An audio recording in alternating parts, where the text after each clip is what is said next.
Hello, good afternoon. Welcome to Flory Models Live. Here we are with you on Monday the 6th of April 2020 after a very nice sunny weekend. We trust you're all doing very well everywhere. Today we are joined by Mr. Matt Ball down below. Hello. Who's been incredibly busy at PM Towers. In fact, no, I've been actually very busy babysitting and thinking with Lydia today. I'm back in tomorrow at work. Yeah. I'm doing stock orders and answering emails and questions and stuff this morning. But yeah, it's been occupying Lydia because she is proper bored today, which is first time since she's been broke up that she seems a bit agitated, shall we say. Yes. So, yes. Never mind. Leslie's got the job now for a bit. You have to get her in there and do some modelling with her. I'll tell you what, I'm going to take her to work. I think she can help do some packing. Yeah. And of course we've got Nathan, who's still up to his neck in filler and priming and things, is he? So if I'm doing some modelling today, it will involve sanding. Have you got a Dremel or a Black & Decker belt sander? Nothing left of it. If I put the Dremel on this, there'd be nothing there at the end of it. Do you want to borrow my power sander thing back here? Yeah, put it against it and polish it up. Yeah, I'm in that phase where you're just putting time in, but seem to get very little out. But yes. Little by little. Very nice. We'll get there. It will get there, definitely. And good afternoon to all the Flory family who are all in the chat room. To be honest, we were looking earlier and there was hardly anybody in there. I didn't think anybody was going to come on. But now you have. They've all piled in there at the last minute after grabbing cups of tea and everything else like that. So good afternoon to everybody who is down there in live chat as well. So usual thing, we are pretty, open to all comments, suggestions, any bits and pieces like that. So if you want to post up anything, we can do that. Obviously, we'll have a look around at your work. I know loads of you have updated your builds and everything with the COVID-19 build on the forum as well. So we'll have a look at that as well in a moment as we make our way through. We've also got everybody who is with us in live chat on YouTube, of which there's lots and lots of you in there already as well. So good afternoon to you guys. I hope you're all doing very well and everyone's staying in, staying safe and staying healthy, isn't it? That's the main thing to all of this. To be honest, I did get my letter this morning from 10 Downing Street. Look, very nice it is. I was saying I was surprised it wasn't done in Comic Sam's font from Boris, but no, it hasn't. So that's quite nice, very nice. I was a bit disappointed it didn't have my name on the envelope. It just says the homeowner. So yeah, it's not even personal to your own address. So it's like, yes, but yes, first time I've had anything with a heading on it. So treasure that. I'll cut and paste it. Leslie took ours out of the letterbox and then promptly washed her hands. Fair enough.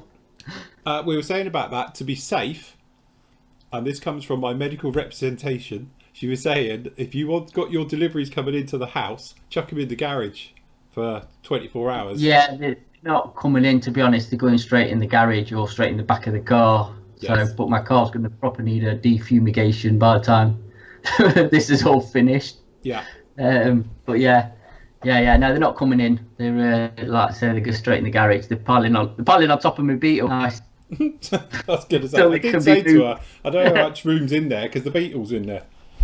So there's not a lot really between Beetles and push bikes and other junk. Yeah, and Leslie sort of some of her stuff. It's it's a bit it's tighter than Nathan's garage for space, I think. Yeah. No, I haven't got a CBE yet, Lee. I deserve one, clearly. Or just a lordship or, something like that. That would be very nice indeed. A couple of other things just to mention, just before we crack on with everything. Where is it? I've lost it. There we go. Don't forget, over on the site today, we've got part 9 of the MIG, which you lucky people you did see some of it. Well, nothing that's shown in the video, but this one's talking about the weathering stage. So down in here, it's obviously gloss coat goes on, and then obviously we've got the wash going on there, usual bits and pieces. Then we've got the oil wash going down onto that one and doing the oil weathering for it and things like that, which completes through.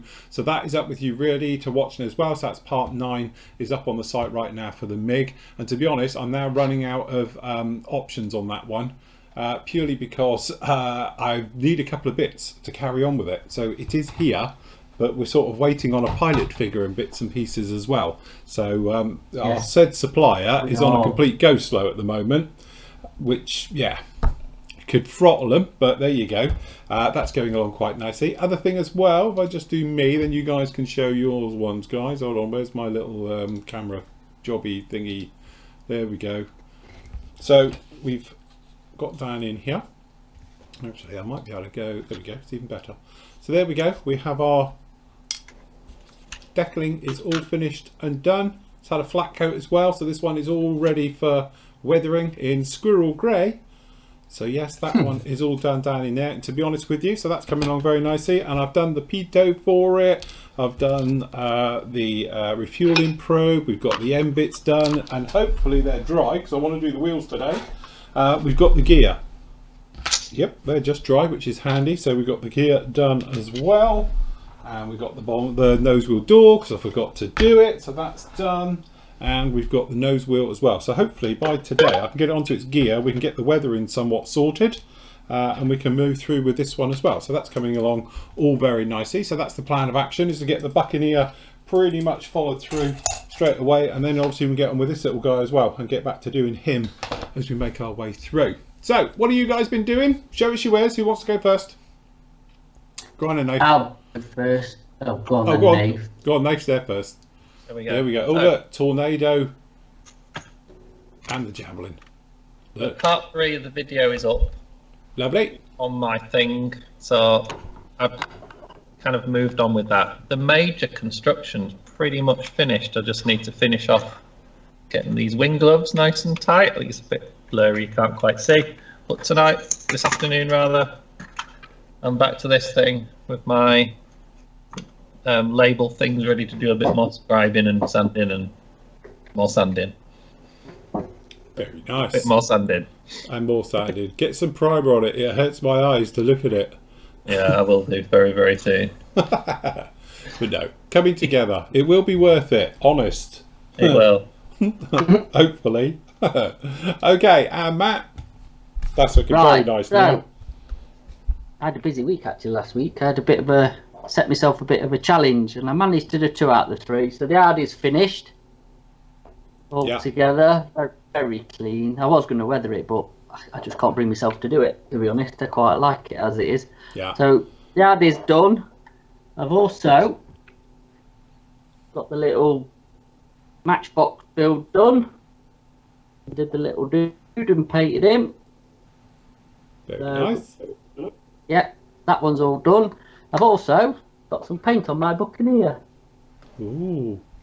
So there we go. So my Buccaneer's coming along as well. I've painted the wheel wells this morning and did a few touch-ups.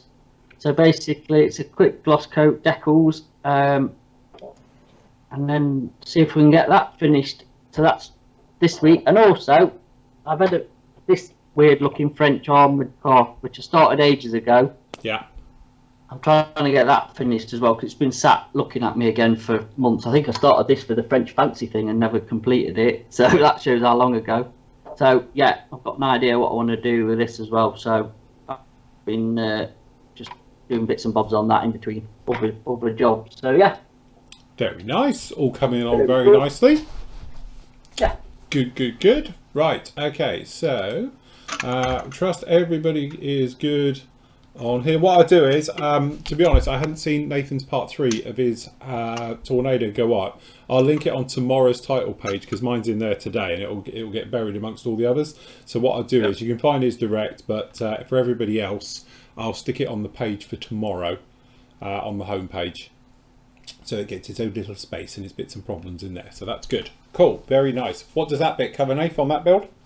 It basically gets you up to as it is here. So construction wise, there's nothing special left. Nose cone, tail, and then it's all standard from this point on. Nothing particularly exciting left to do really. So I'm thinking maybe 2 parts left. Very nice. I think maybe depends how much painting and weathering and decaling people want to see. Oh, they'll take everything. They will suck the lifeblood from your body. Oh, you know full well. If you say to them, "Do you want me to paint and weather it?" They're all going to go, "Yeah." So yes, definitely. I must admit, like Trevor's saying about, he's waiting for Revel to do the retirement scheme you know, that kit to come out with all of those, that would be a nice one as well to see that with the GR4s. That'd be quite a nice one because, as I say, the box, the looking at the box art and with the markings that are in it, they do look very nicely done. And being the way that Eddard do it, they would be very, very nice. So yes, that would definitely be one to get as well. Yes. So it'd be tornadoes taking over the world. It does look like that, doesn't it? Right, should we have a quick look around, see what everybody's been up to? Yep. So over on the forum, we've got the COVID-19 build. Okay, so we'll just start off in here. So we've got a Dauntless done by Stephen. Look at this. This is the classic. That's when boxes were a good shape as well. Yeah. So yes, look at that. Proper plastic. So it's his first one. I don't know if we've got anything into it, how far he's got into it. There we go, look. Oh, look, nice weather in the cockpit. Oh, nice. Very nice. Crew. In that generic hand position where no one's quite sure. He's flying it and he's got a gun. There we go. Nice paint job. Down in there with the engine. See, look, Matchbox were doing this years before Airfix did. Oh, look. Ooh. Ooh. Crikey. Is that a full rescribe? And rivet, yeah. And rivet? Yeah. Wow. That's cool. Very nice. Look at that. Very cool. Spot on, definitely. Very Be nice. shame to paint it, wouldn't it? Yeah. Don't need to. Very nice. Good job on that one. Coming on very, very nicely on that one, Stephen. Beautiful work. Okay, so what have we got? Oh, the Puma. Wanted to see this one. Oh, that's a classic. That is the proper classic one. Do you know what? Seeing that, I would definitely have to build one, aren't I? So, yes. Yes, yes, yes. Very nice indeed. Does that mean you're going to be hunting around for one now?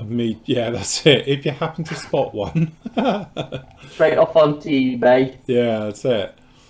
But the prices have gone up now. Yeah, they will. After doing this, they will. Okay, so there's there, starting on the cockpit. Remember it well. Look at that.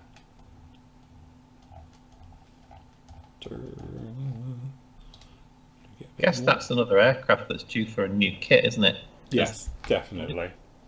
It's definitely Nice underrepresented. Yes, me and Matt were talking about this a few weeks ago, weren't we? Saying how the Puma and Cougar family, just there's nothing really around. No. They were used all over the world, weren't they? Yeah.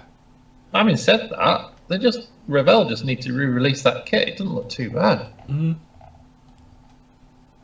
And they've done it already, and it's been released when they got hold of the Matchbox molds. I think it might have been, but it was a long time ago. It's not been out for a while. Look at this, making up the seat set. All right. Yeah. Ooh, that's proper That's over the proper top. modelling. Wow. Do you know what? This is one of them like that Fly should tackle, or one of them companies. Yeah, you know, like they did with the yeah. Wessex.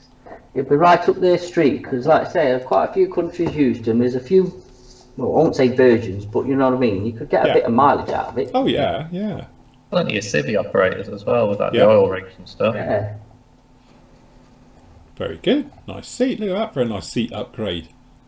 That is whole Proper good. double scratch building that. Yes. Proper modelling. Definitely. Cool. Very good. And as for rotating photos, if you rotate it before you upload them, that's your secret. You can't do it once they've been uploaded. Oh look, Fujiyami A6A. Oh yeah. So hopefully we've got a bit more. There we go. Yeah, let's see. Nothing filler won't take care of. It's not designed for wheels up. So look, rescribed as well. Everyone's getting right into this now. Where originally everyone was just going to pop them together and have a fun build, everyone's now thinking, do you know what? I can do a little bit more to this. Yeah, super detail time. Yeah, that's it. Nathan's fault. That is for doing that javelin. Yeah, you've inspired everybody to go completely over the top now. Might as well. Here we go.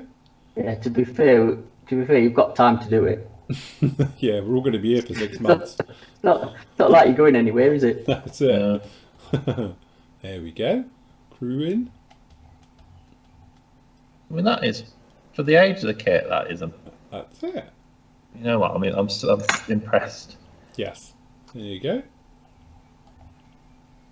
See, that's all right. It's tidy under there now. Cool. Very good. See, I can't see what the problem is. Piece of cake. Everyone's now turning into like proper nostalgic scratch building going on here. Builders now and all the rest of it. Ooh. Okay. All that Hella. That's a whole nother Hella kit. That looks well cool. Yeah, that's it. That almost looks Russian with that huge nose on it. That's it. That well-known aircraft, the Renault 714. I've never even heard of it. It looks, I'm not being funny, if you put eyes there, it would look like something from Budgie the Helicopter. Yeah. Yeah, probably. Or Planes the movie, you know? Was that not converted from like a racing plane? It does look like it. Yeah. I think Got an inverted. it might have been. I'm not 100%, but it might have been. Yeah, one of the racing planes, and then they've converted it. I think. I was going to say, has that got an inverted engine on it? Yeah, it must have. Because look at it. If that's the exhaust down there. Yeah. It's another classic from Hella, isn't it? I think that cutting mat's had some work. Crikey, that's worse than mine. Crikey, look at that under there. This is Hella at its best. Yeah, nothing. A bit of filler. There you go. Get the filler in there. Absolutely. Be fine. Get that smoothed in. It'll be great. Just a light little rescribe around it. That's all it needs. And again, everyone's going for it. Oh, whoops. A bit too much. Easy. That's it. Gear.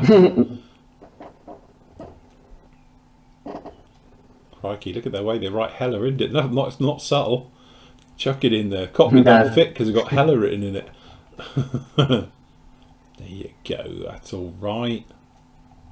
Be fine. No problem. Good job on that one. Like that one. Keep that one going there. Okay, so we've just seen the Puma. So Firefly Mark 5 from Steve. There we go. Ooh, look. That red stripe. That's an older. Oh, it does. It says 1969 on that little thing there. Look. Yeah, or is it a 7? Oh, I don't know. Look like a 9. Oh, look. What's it going to look like inside? Ooh, nice instructions. That's it. 1P. Stage 1 of construction. Stage 1 of 1. That's it, in one. And that's got a separate wing thing as well, look. Oh no, you're right. Two stages and you're done. There we go. Ooh, Do we think them decals are good work? They're going to take a bit of a soak. At least they're pre-weathered. You could say they're weathered in now. Yeah, pre-weathered decals. That's the future. I reckon. Does that still work if you send that to them? Right. You know, I wonder if they get a bit back. My canopy's cracked. Yeah, I've had a bit small. Hey, do you know what? I think we're looking at something Airfix will revisit, you know? Yeah, yeah. I tell you what, that's not a bad chat actually, Nathan. That's I reckon you'll see it again. Where's Pranjit when you need him? Yeah, see how long it takes to answer the question. Look, master. Crew. That's it. Oh, he's blindfolded, that one. Don't look. Use the force. Yeah, that's it. Very nice. Very cool. Oh no, keep going. Sorry. Ooh. Oh, stand. Oh look, everyone's got it right now. Putting them on the stand. It's just us that forgot. Oh look, pre-shading. That's it. Oh look at that. Crikey. You know what? That scrubs up all right, doesn't it? Absolutely. Ooh. Ain't no wrong with that. No, that's it. That's really good. That's amazing, really, when you do think about it. The 1960s. Just go back up. Yeah. Go back up. So he has actually used the decals. Or has he painted them? I don't know. They look like pre-weathered that was on that decal sheet. So I think he's actually managed to use them. I don't know. Look like they're painted. Don't know. The white looks far too white to me. Hold on, catch him on the next one. Those decals must have been beyond use. Yes. Unless the complaint form worked and he got. Yeah, he's got new decals through. That's what that would have been. Piece of cake.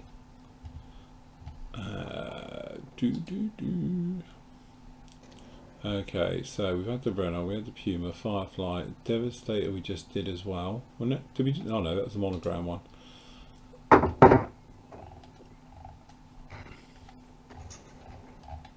Oh, there we go. Again, more scratch building going on. I think you're going to have to start adding plastic art to the shop, Matt, like a huge rack of it. Yeah, I think so. So, yeah, I do, yeah.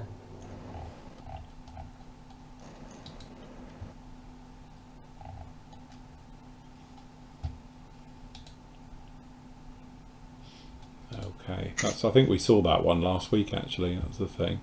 Okay, P40, Hasegawa, 72nd, 1977.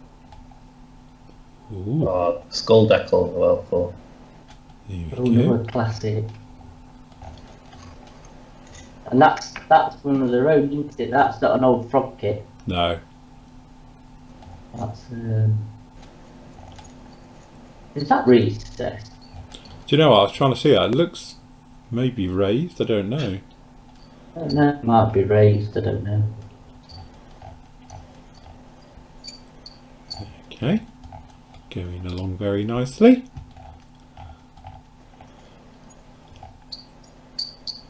I don't know, I think you're right, those are recessed. Yeah, really fine as well. Yeah, fine recessed panel lines, that's alright. There you go, Hasegawa ahead of the time. Yeah, it must have been. Just goes to show, really. Right, then recessed panel lines then. Apart from, would you say Matchbox was the first to do it, and then obviously other companies refined it, shall we say, to put it politely? I would have thought so, yeah. Do we know of any others before? It was obviously a turning point in there, wasn't it, where a lot of companies were suddenly started doing it. But I think that they were, from what I remember and what I've been building as well, they seem to be, all of them were recessed, you know, although they were quite soft and shallow and stuff like that, but they were definitely ahead of their time. And I think perhaps they kicked it off and then everyone sort of did better tooling a bit and all the rest of it. Yeah. Oh, this is a classic kit that I've always wanted. There you go. This is Mark working on the Domini. I remember these at air shows. Oh, One yeah. of those. Got a bit of a soft spot for the Domini for no real reason at all. It needs to update the Domini. Yeah. Was it navigator training they used to do with them? Yes, yeah. Don't have navigators anymore, really, do they? There we go. Fair bit of nose weight. Somebody's shotgun's missing. Yeah.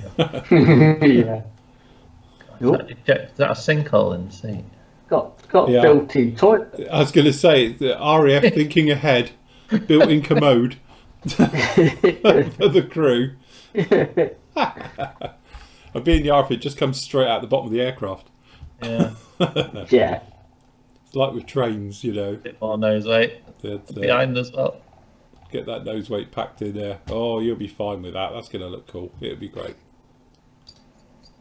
I don't know when that was first released, the Domini. Don't know. Wow, Right, P40 Domini. This is the...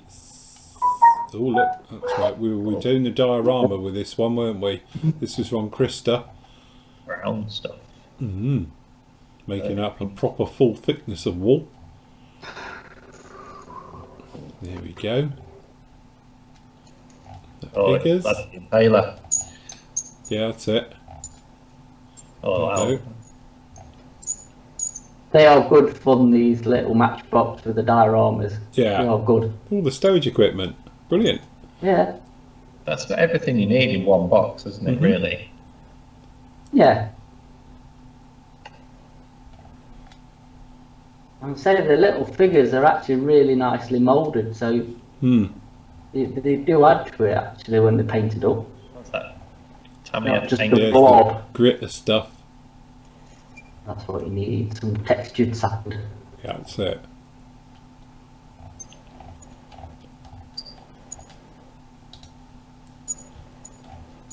There we go. Jeep.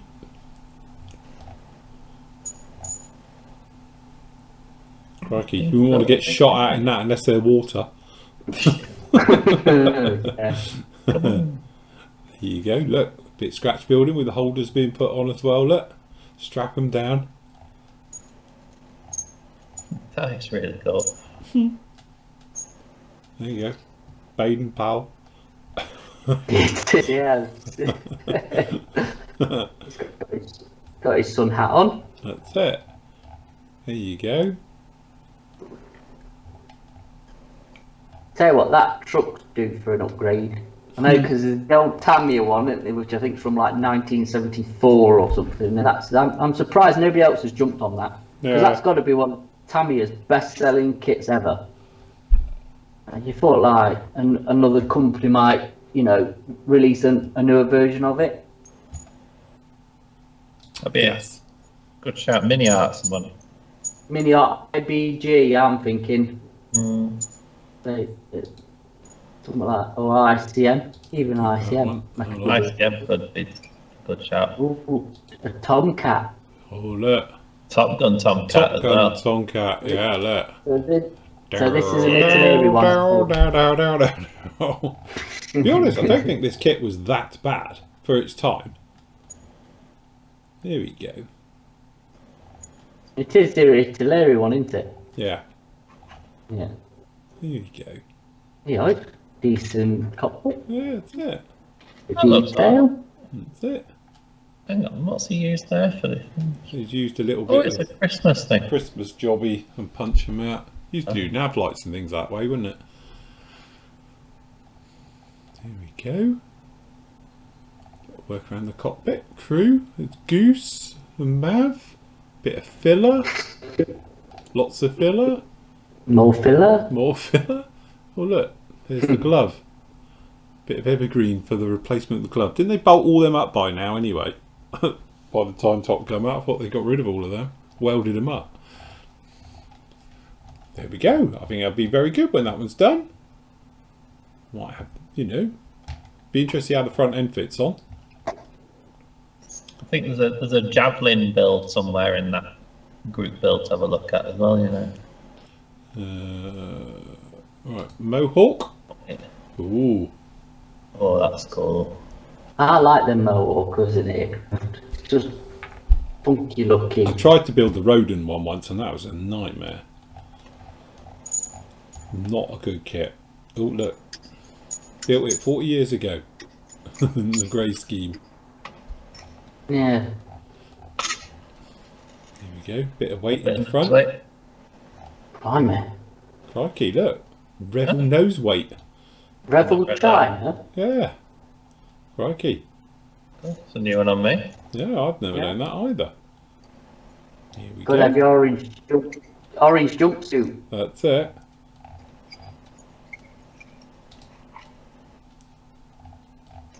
There we go. Masking work on. Yeah. Put some eyes on it. Let's be whiteboard mode. I could draw on it. So that is an ideal Disney It cartoon is, isn't it? Yeah. plane. Why that wasn't used in planes is beyond me. There we go. Bronco. There you go. It's going to look nice. Good scheme with the red. Yeah. Oh, got the whites going in. There you go. Ooh, Look at that. look at that. That's quite really nice. It is. Come out alright, mate. Nice and bright. It is.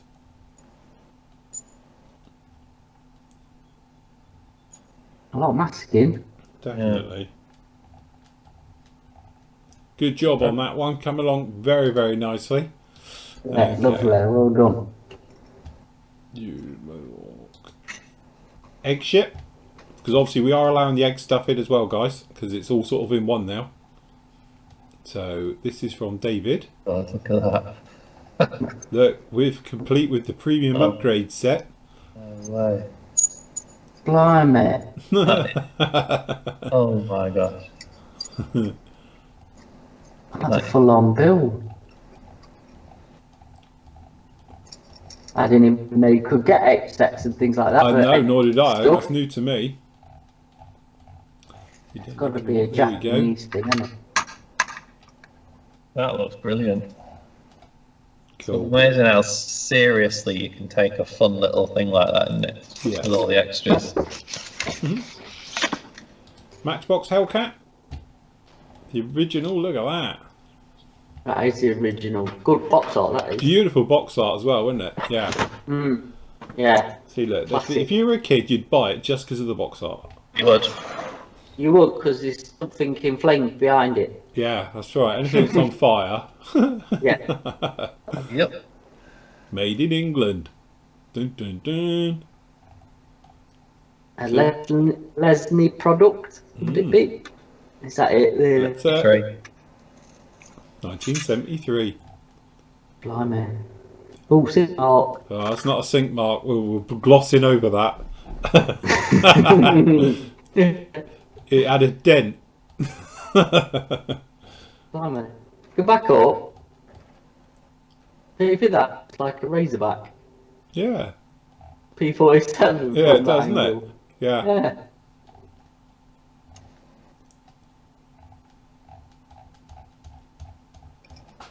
Okay, to primer. Nice paintwork. There you go. It's going to go into the blues. Look, oh, that worked. Beautiful. Nice masking. Look at that. Very good. Good job. Oh, look. Decals. Nice. Original decals? Yeah, original decals. That's Amazing. great. After 47 years. I say them Matchbox ones are pretty bomb-proof, aren't they? Yeah, that's it. Wow, fantastic. Good job. See, everyone's doing very well at all of this lot. Twin Otter. See, that had to be a Twin Otter in here. There's another classic kit. Archie, yeah. There we Archie's go. doing Twin Otter. Hope you finish it, Archie, because I've failed 3 times on that kit. So you can have the skis on it as well. You can. That's it. It's a bit of glass work. There you go. Floats, skis, all wheels. Look, you have the works. Ooh, nice colour. That's it. Like, it's still like chip shop curry coloured. Yeah, that's it. It's not quite yellow, it's more like curry. Yeah, it's like mustard yellow. Okay, see, that looks all pretty straightforward. Look, 4 different versions. Yeah. So there's loads of actual aftermarket decal options for them as well. Yeah. I will have to do another one at some point just to, you know, prove I can build it. It's haunting you, isn't it? It's like It is, yeah. It's beating you I do as a kid. actually You need to get back onto it. they'll only say the decals on the Hellcat went down really well. See that? I must admit, the ones off my Phantom, I used them. They went on all right, and they're 40 odd years old. Yeah. I think it just depends how they've been installed, doesn't it? Yeah. Very good, excellent. See, look, we're all getting nostalgic with these classic kits as well, which is good. Is that another Dauntless, or have we seen that one? No, No, it's a new one. I don't know. Yeah, Whose is that? this is the Nishimo, is it? Nishimo's. Yeah, Nishimo.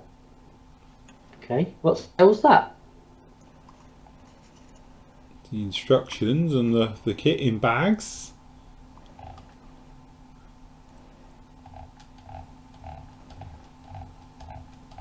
What do you want? So Just started.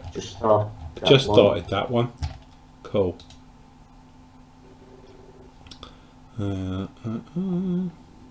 Nishimo. It's one Potential 126. Yeah, that's it. Here we go. That's not a bad kit, that, I think. It's really brown, No. isn't it? It's really what? Brown? No, the paper. It looks like it's Egyptian parchment or something. That shows how old it is. Yeah, that's right. Yeah, it's mummified. Put some resin loo roll over it. Hold it together. It's Ramses the third issue. You know, this is the golden age of modelling where everything came with a stand. That's how it should be. Oh, that's pretty good. Nice. There you go. Paintwork on. Cool. There you go. Masked up. Bit of pre-shading. There you go. Spot on to me. Yeah.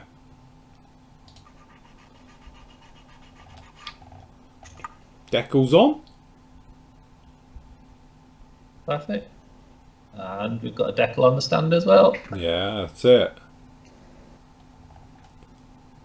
That's all right. Put that down to weathering. I'll just give it a light rub with a sanding stick, and if you've got bits missing off it, I honestly wouldn't worry about it.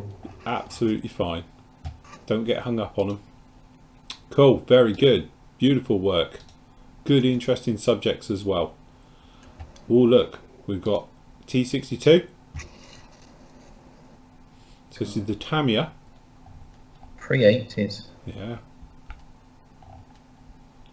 That's an old kit. Yeah. Picked it up for only a tenner, look. Fantastic. Bargain. Well done. Oh, saying that, might need a bit of work. Yeah. Someone been shooting at it, wasn't me. Seen a bit of action in that one, isn't it? Yeah. You?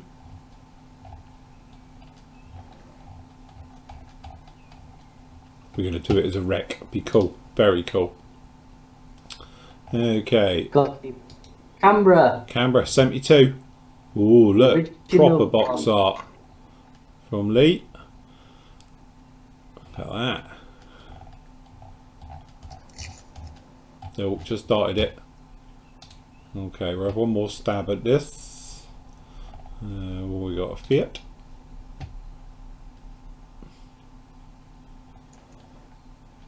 Look at that. Whose is that? Supermodel. Who's Supermodel? Supermodel. An old company out of Italy, I think. Were they? Must admit, don't know Yeah, them. I think they're about the same at the same time as Italy. Ooh, that's a nice instruction sheet. Follow the arrows. Wasn't it? That's a bit. Jesus. That doesn't help at all, does it? Is that it? All you get is that. And it's Back completed. all the bits together in one go. Yeah, throw it together. Say that. It's fine. Yeah, I think we're into the guys now. Just So, just thingy for this javelin that Nathan were on about. Then. If you refresh, I think it might be the top post. oh right, okay. Just have a look, Blackbird. Complete with the drone. Look, 1987. Got a feeling it was done even before that. That may be just when it was done for that particular whatever. I think it came out before that. Very nice. Right, okay, I'll let me bounce it Someone's back up. beating me to it. Made good work on the javelin. Okay, refresh.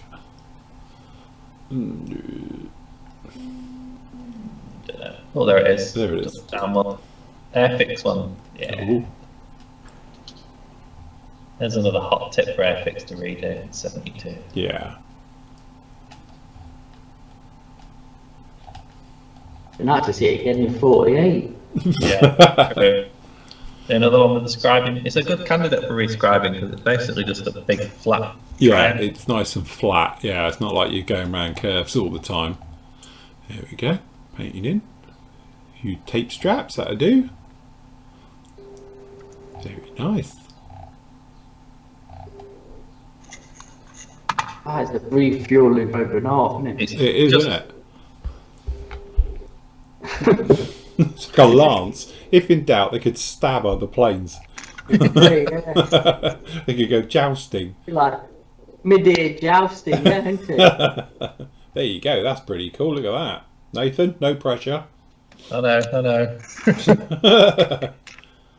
I'm like well and truly out the race on this one. It's all right. You've got Nathan's plenty of doing his time. full high-speed silver, aren't you, Nate? Yeah. No. Not happening. So we've got that Esky 326. We saw that anyway to it because it was, there we go, in with a colour cockpit. Nice blue. Nice funky coloured plastic, isn't it? Is that all that liquid gravity is? It's just got a shot in white glue. Yeah, it's just like tiny little ball bearing type things, lead shot. Always wondered what it was, but there you go. Surprised you don't own some. What, with the amount of lead I've got here? I suppose, yeah. I suppose. There's none on any churches because I've got it all. No. Okay, one more and then we'll get on a little bit. So I did see it. Here we go. The Matchbox restoration of the piston promise continues. There you go. Can't go wrong with them drill bits. They're great. Although I used it a bit too much on my phone just a minute ago. Vicious. They can be a little bit too good. There you go. And with the cockpit. Saw that. Right, where are we? Oh look, making up a homemade instrument panel. Acetate, look. Oh, plastic hard in there. Look at that. That's coming. Oh my lord, scratch built interior. Talk about a phoenix. Yeah. Rise of the Phoenix, definitely on this one. It's going to be unrecognisable from what it started out Yeah, as. that's it. It's good job you've done a full photo build of it, so because otherwise nobody will believe you. There we go. Oh my god, digital calipers and everything.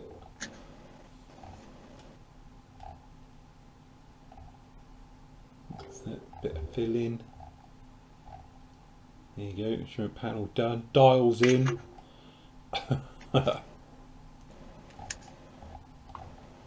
Very good. Coming along very, very nicely. Congratulations to everybody who's taking part, because it is incredible to see you guys taking this quite as seriously as I thought. Because honestly, I didn't think anybody would. I thought everybody would be just having this as a little bit of fun and, you know, enjoying themselves. Everyone's going to be pulling their hair out on week 10 of this. So, what I thought was, we can answer your questions as we go along, guys. If I turn my overhead on, let's have this one. So, this, you can say, got the flat coat on this. So, it's got a bit of shine, because it's got self-leveling thinners in it. But that's how we're looking so far on this one. And then so we've got the gear done. I've redone the doors and everything else like that. So we're getting there. We've got some, so yeah, I think we're all right. Although I have got the, oh, it stopped. It was rattling earlier. Something had come loose, but we're okay. So yeah, so now we've got that nice job of trying to paint the wheels because they're fixed in one position. So it will have to be the old school way of doing it. I can't do it my normal way of just whacking around it. So have you eliminated the seam line then? Oh, what, on the wheels? No, yes. Well, you know what I mean. Yes. The legs. The legs, yes, basically. You're not going to see it. Can you see it? So that's a no then, you haven't? No, probably not. Where's my thinnest, most bestest brush? Here it is, the one with the bent end on it. The rock hard one. Right, now I just need some black paint with my nice chromy top.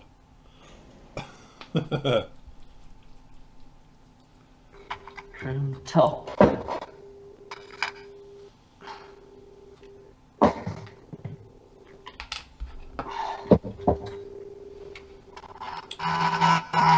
Right. Exciting job painting tops. Tops. Okay, so here we go. Yeah. This is the one time I need a decent brush, really. That's why you should look after your tools.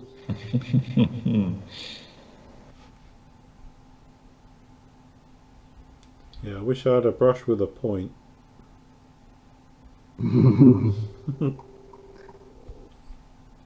It's alright. I have a cunning plan, it'll be fine. And go on then, enlighten us. No, I'll just rub it very lightly with a cotton bud. You've not thought of your plan yet then? No, not quite gone right the way through yet.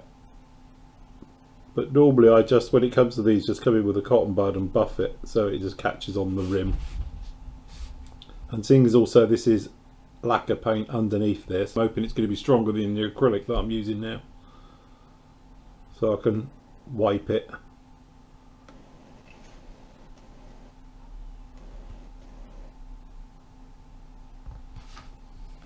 Right, from 3 feet away, no one will know. Be great. Yeah, but they'll be alright in the cabinet. Yeah. We could have the Tyrone cabinet. I think so. What, we have a COVID cabinet? Well, we've got the Phantoms, haven't we? And obviously, like, the 2 Buccaneers will be there. Andy will have finished his Gannet. Yeah. Got any Harriers? Yeah. You just wait for the Wessex to be released. See Harriers ready, or? I have, yeah. Yeah? Yep. There we go then. Be fine. Piece of cake. Just need a 70-second Wessex. Hair fix.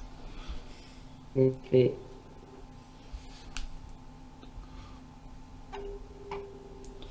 Right. I'll tell you what, we'll do these a little bit better, shall we? So let's just grab a tiny little bit of, find my jar that's even got it in. X28. Yeah, judging by the plastic, Lynn's holding out for a 48 Buccaneer still. Patience. Good luck with that.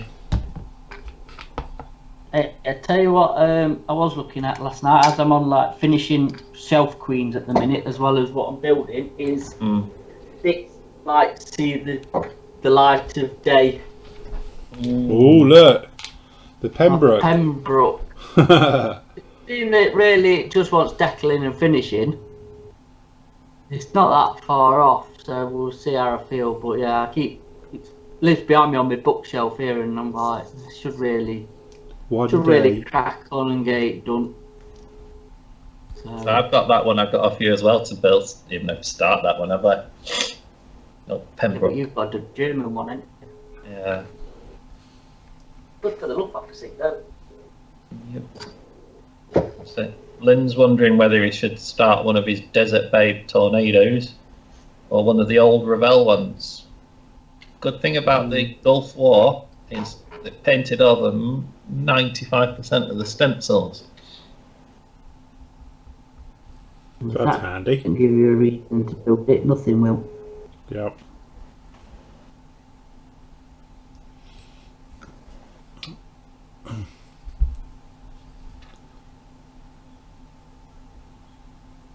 Right, okay. Get these guys on and drying.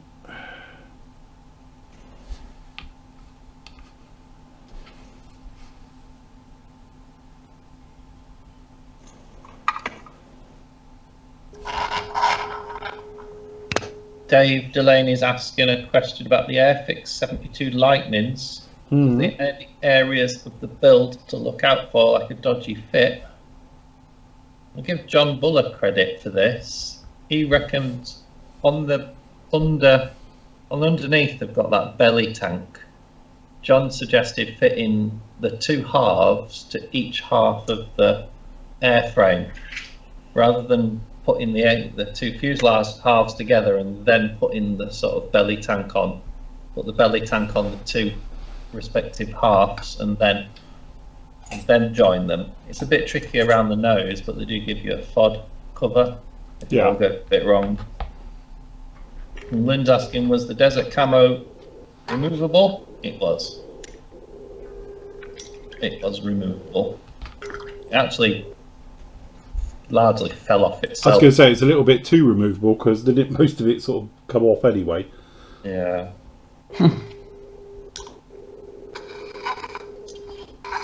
Need to do a lightning build again, don't I, really? Yes. When was the last time you took one? Do you know what? It's probably like over 18 months ago. Yeah. A long time. Was that a 7-second one or 48? The ones I've done more recently have just been 72 ones, actually. Hmm. The last one I did was a sword 2-seater. Right. Darren's asking, Attacker Blue Line paints are designed for hand brushing, but the bottles are topped. What is the correct way to use them? Designed just to be put out into a palette like Matt's got on his screen now. Yeah, like one of them pallets or a wet pallet. Like, well, my homemade wet pallet, but yeah, like that. You see the mess, but yeah, it's yeah, they're literally the same as the Valeos, aren't they? Yeah. Well, right, a Valeo, one of them. The white. Yeah, basically just watch this one will be blocked. Normally they're blocked. Give them a good shake, and then here you go. There you go. Just squeeze out what you need, but it's better off if you use like a wet palette, really, because it will just keep them moist longer.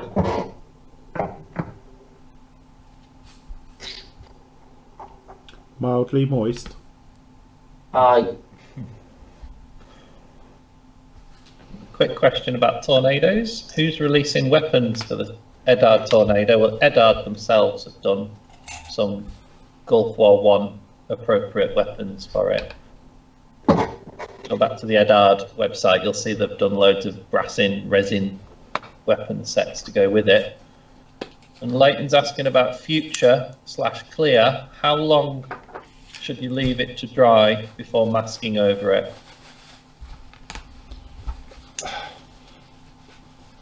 I would, to be honest, Future's one of those products that never goes off, which is the trouble with it. It goes off, but it's always still scratchable. So you really want to give it 24 hours just to make safe. If you're planning on masking it for canopies, I highly recommend doing it the other way. So if you look at a lot of my builds, did it to the A10 one, obviously it needed dipping because the clarity wasn't there.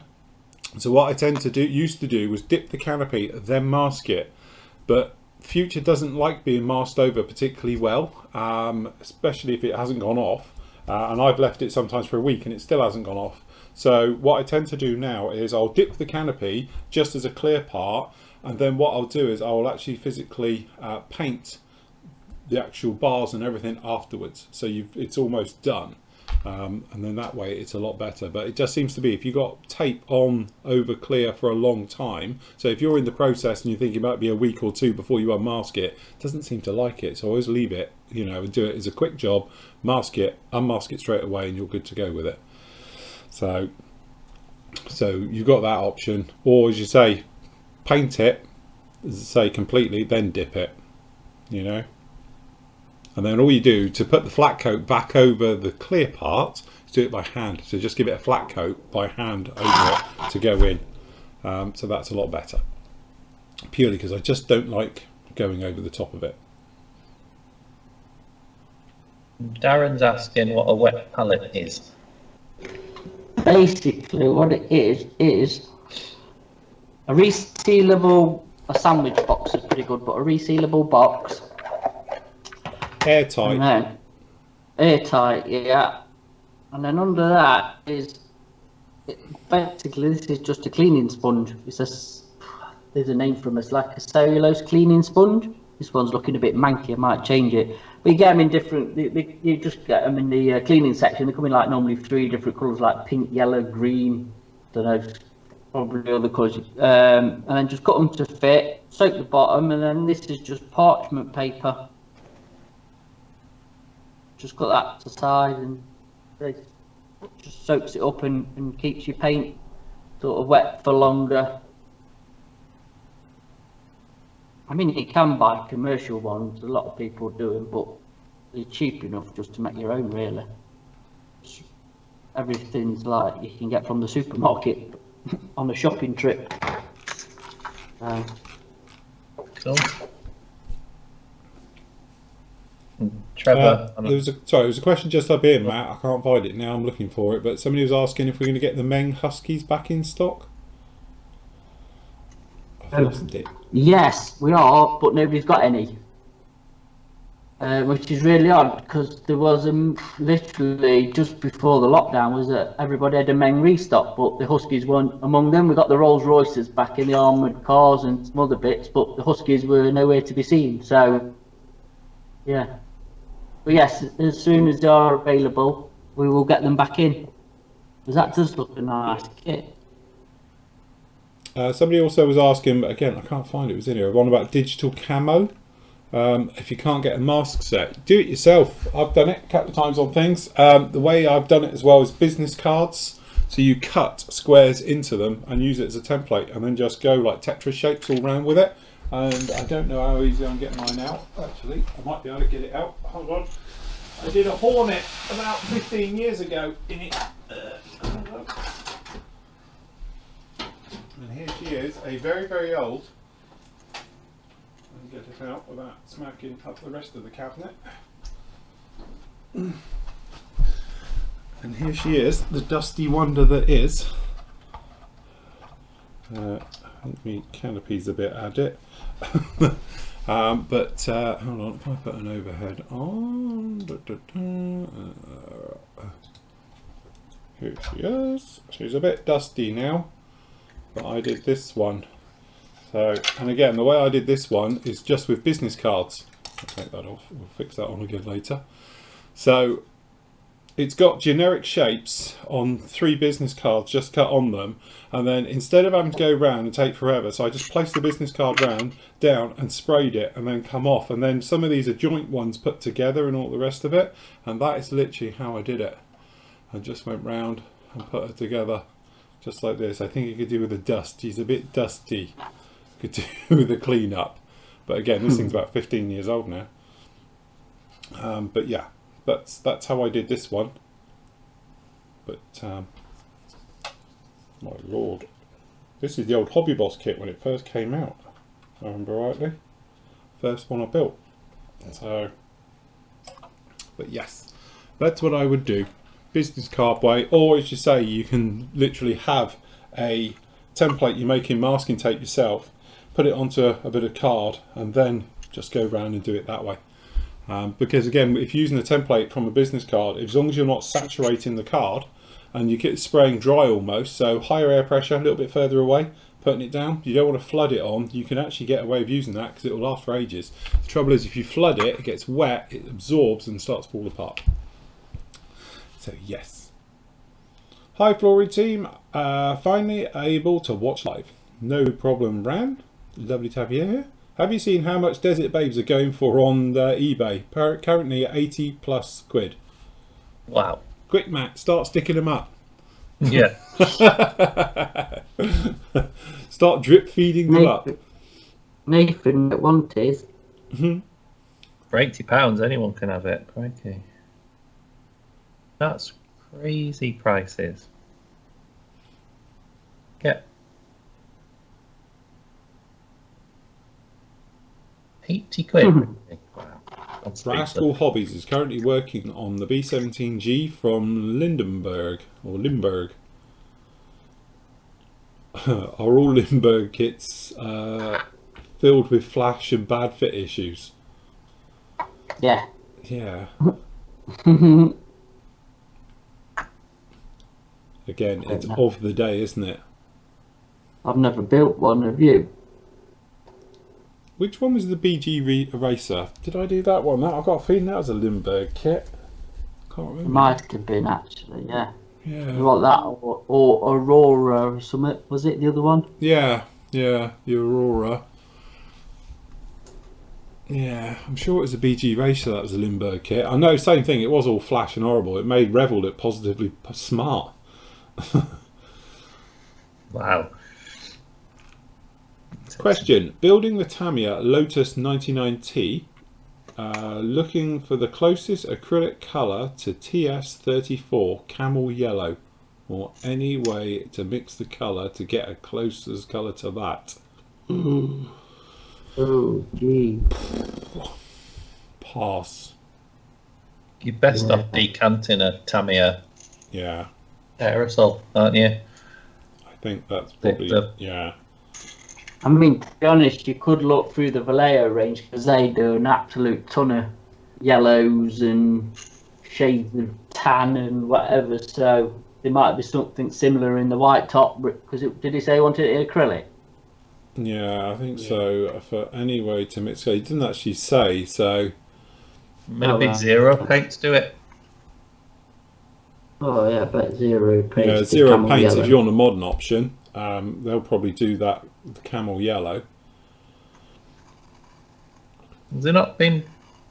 I wonder if Tamiya will put it into their Yeah, range. the LP range. Yeah. But just mentioning that, we've had the 3 new colours come into stock. They're on the site now. Oh God, buff, flat earth. Hold on, I've got it here. What are they? The latest numbers, as in late numbers. Yeah, down the bottom. Yeah. Oh, so we've got khaki, flat earth, Yeah. and you haven't put it. Oh, that should be buff. And yeah, put buff on. Andy, you've missed it. What it is? Yeah, it's buff. Yes. So they're the three new colours. Also, while we're just on the PM site, Attacker paint sets. We've restocked most of them, and I've got another stock coming because now our supplier's reopened. And on the singles, restock Tamiya. We've got quick set and extra fins back in stock, and there's some stuff in new arrivals if you want to have a look. Where are we? Store new arrivals. Cool. Take them off. Yeah. A flame-throwing Jeep. Yeah, a wasp. Wow. Who knew?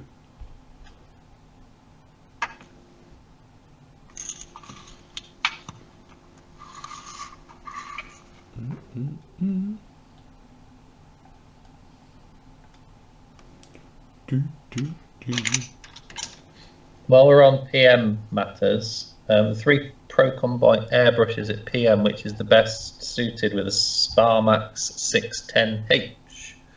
Any, to be honest. My personal favourite is, have we got it in there, Matt? Yeah, we've got one left. I thought we had an area for him, didn't we? Hold on. Who's Yeah. that? Oh yeah, sorry, airbrushes. That'll be it then. So that's the one I like, isn't it? Yes. This is my daily driver. 115 quid. Bargain.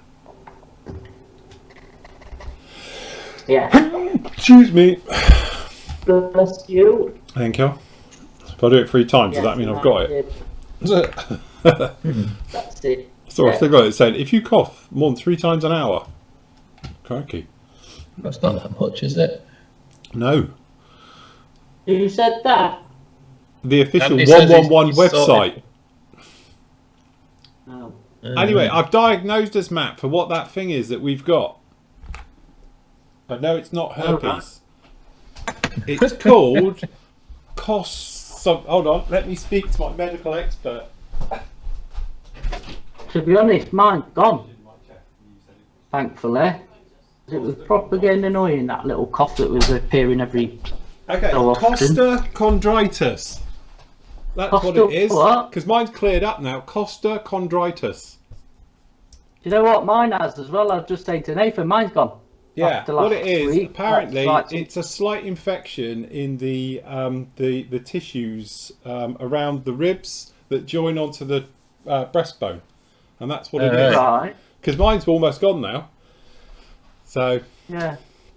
yes. Oh. So that's it. We're clear. Oh right, that's all right then. Yeah, that's It, I says do it normally feel a goes lot on its better. own anyway, but apparently that's what it is. It's costochondritis. So yes. Oh. Anyway, Procon airbrush, highly recommended. Use it all the time. It is very good. I think I need a closer angle. Should we bring this in a little bit? There we go. And then you guys can see. So there's me wheels. Tyre is done.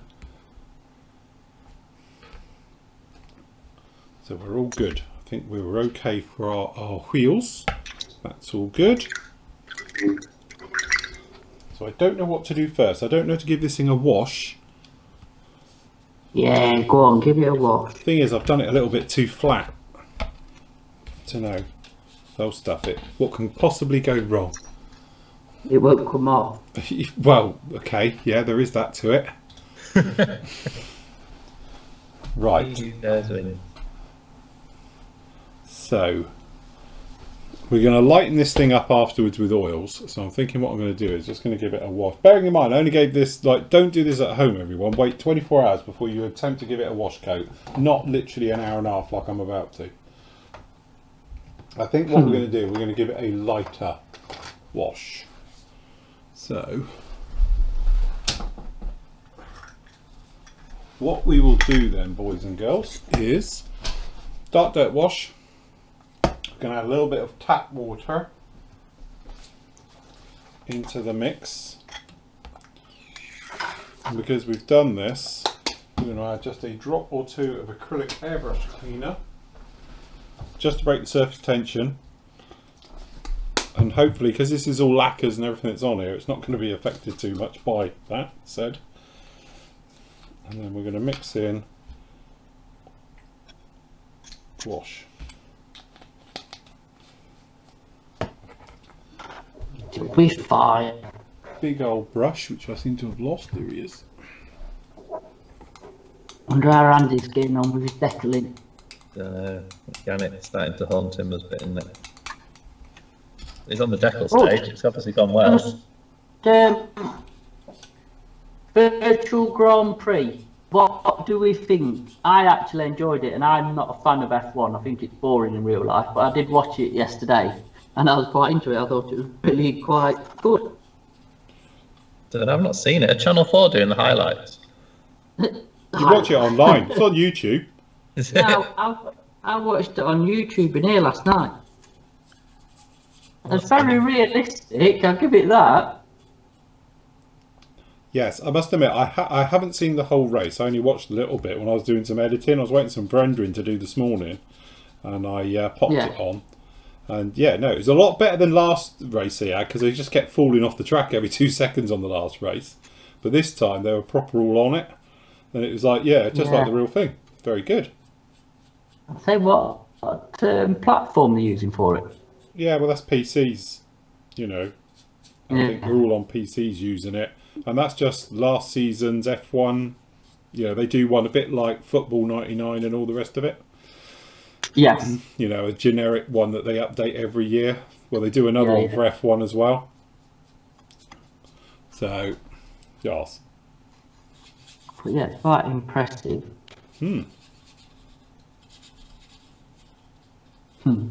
Keith's answered a question for me. I was asked why am I drilling like 50 holes into this thing and I'm putting my own vortex generators in. What I've done is I've run this is a trumpeter rivet wheel, so every other rivet hole I'm drilling out to put the vortex generator in. And I'm regretting it, to be honest, because I've put about 25 holes in and that's not even halfway.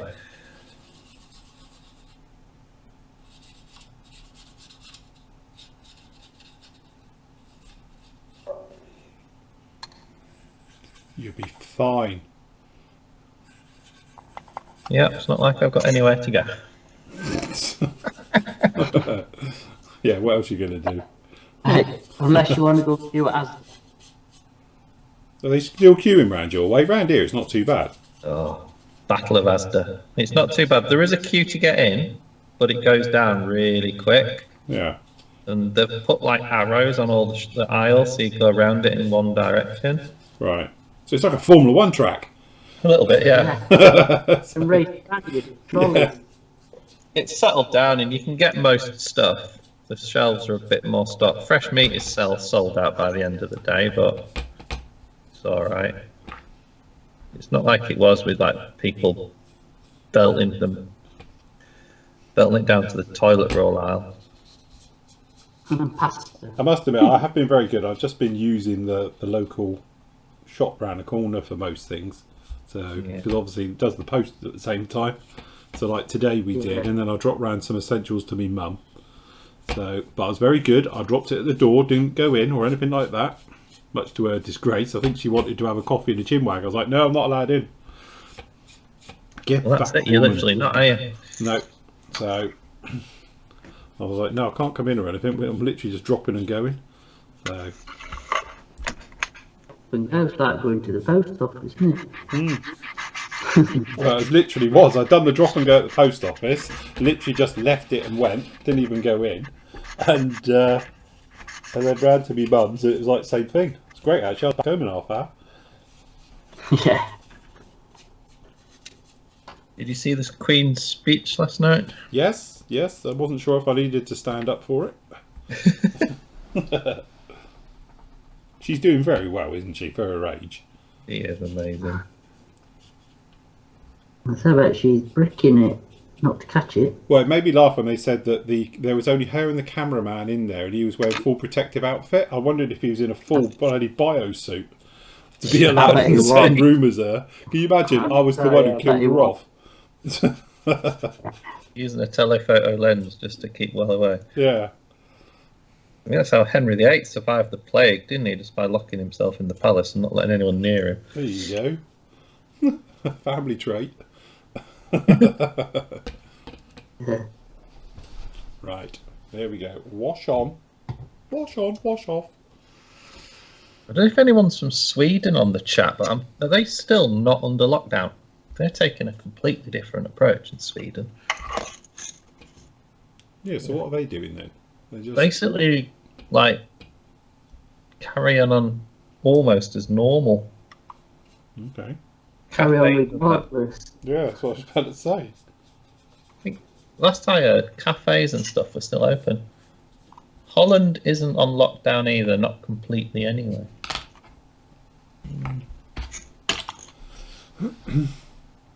It's going to come to the point where they're going to have to let people out again. Well, this is it. Can't stay like this forever.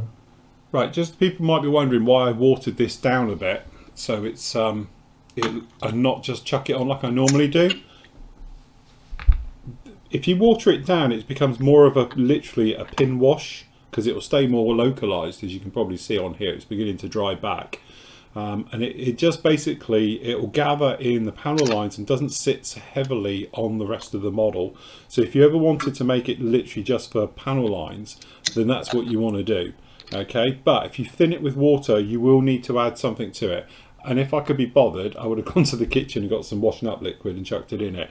But acrylic airbrush cleaner, as long as it's only a few drops, and obviously this is a lacquer paint on here, so it doesn't matter. But I wouldn't recommend using like an acrylic airbrush cleaner to, you know, do it if you've used acrylic paint, because it might soften it a little bit. But the whole point is you need something extra to make it go in all the panel lines, because it's not like it's thick and you're rubbing it into the panel lines. This is a very thin wash, so you need it to go in there and just settle in, as you can probably see. I'd show you on the close-up on the big one, perhaps you might get a better idea of it. But as you can see, it's just sitting in the panel lines. You can see it drying now, and it'll dry quite universally off everywhere else. So the idea is it's just going to sit in all those areas and really doesn't go anywhere else. Okay, and do it. So it's a good way if you just want to do panel lines. You know, if you don't want to weather the rest of it, because to be honest, I'm going to do the rest of it with oils, and we're just going to do a little bit like we showed last time. And we'll go along the lines of using grey with this though to lighten it up all the rest of it. So this will be the darkest colour on, if you know what I mean. But it will hopefully dry on. Little tip for you, if you're doing things like armour and stuff, and you've got lots of, you know, that situation where perhaps you've got a lot of stowage, it's very complicated and you can't get in there to wash it off again, that's how I do it. So I just give it a thinned wash of wash, and then that sits there. You can still rehydrate it, move it around with a brush and all the rest of it with a little bit of water. It still rubs away, works exactly the same as a normal wash. But if it does dry and you can't get into it for whatever reason, it will dry back with hardly anything on the surface. So, and that's the thing to it. So it's quite handy if you've got something like, you know, lots of vortex generators that are likely to fall off, like Nathan's doing, you know, or lots of photo etch that you can't get in there to rub it physically away because you might knock it off. If you use a thin bit just on those areas, it'll do exactly the same, but anywhere in between should dry back quite localized. Okay, but again, it is that thing, if you don't add a little bit more of something to break the capillary action, you know, to sort of break that surface tension and make it flow, it might just sit there and not do too much. It might just bead up because you've thinned it. So you need a couple of drops of something in there. But again, make sure you do it on a separate, in a cup or something. Don't do it into the bottle, because otherwise you'll contaminate that entire bottle. And that's now what we're waiting for. We're seeing how this dries off. It might dry back that nice that you don't even have to touch it. Okay, because you can actually stipple with it and move it around and things like that, but we'll see, because it's only going to take, it's drying off all, like the tail's dry already, and it looks absolutely fine. So we will see how the rest of it all dries off. If I leave the camera on it, you can sort of see it doing its bit, but you might see the tail's already dried, so that's now, you can see it wet in the power line, but the actual, everywhere else, it may be, I'll get away with it and not need to wipe it off, we will see. But yeah, that's how I go about doing it. Right, okay, all Lindenberg kits or Limburg kits are ancient, so the models are old. Hello from sunny but freezing Canada. Very nice, okie dokie. Tornado question paint, recommendation colours for the Norm 87 scheme. Which one's that, Nate? 87. Oh, look, hold on. Oh, we've got him. Is this bumped? That'll be the Marine Flieger one. Oh. Oh, heck. Oh. Hataka, I wonder. I'm just going to quick Google on her own website. Is it that bluey grey colour then? Norm 87 is Marine Flieger. Right, oh my gosh, right. It's RAL 5008, 7009, and the good old basalt grey.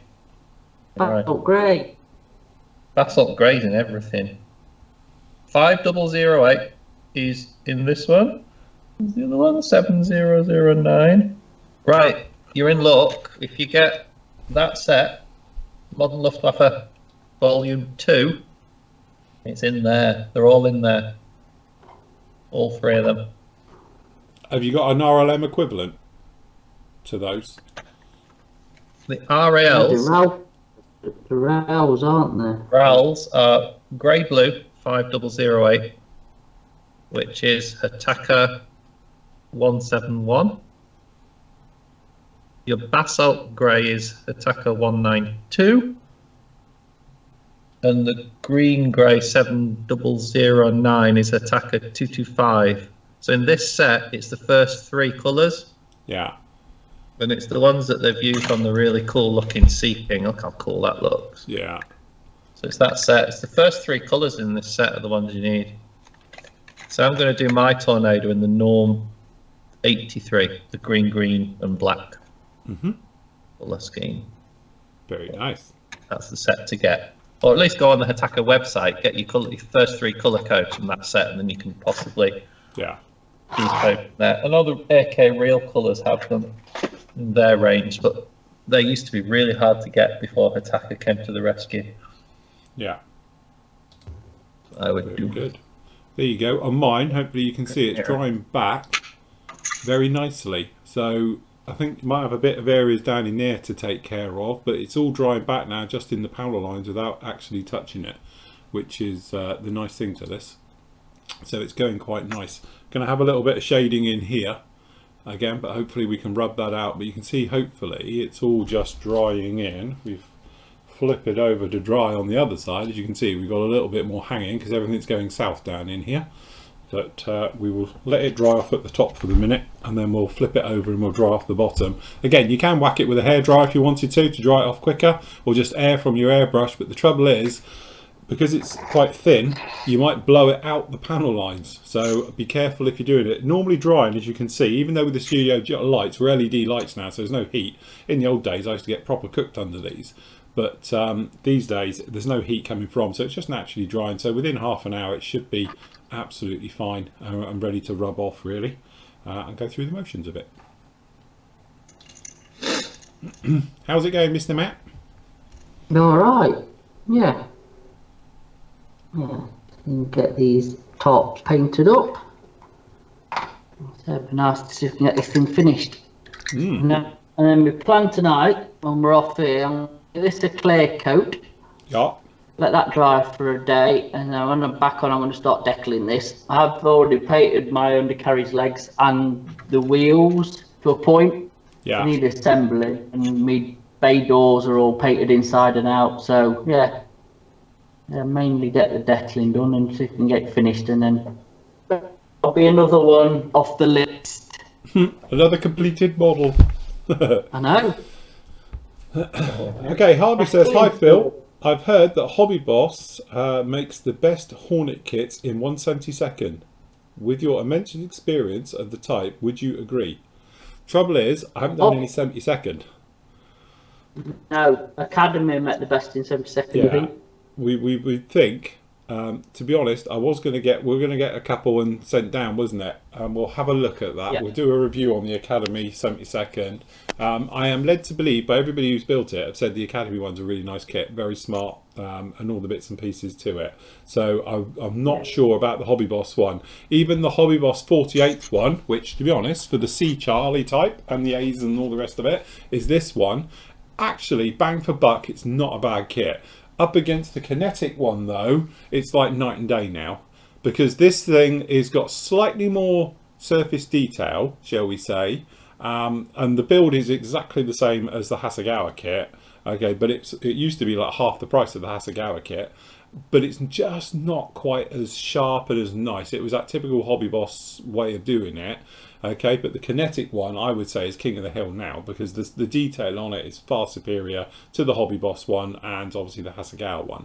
But this thing had some nice options come with it, usual thing, you know, out of the box and all the rest of it. It makes a very, very nice kit, and you can get aftermarket for them that go in and do all the bits and pieces. I've got some brown stuff appearing on this, speckles.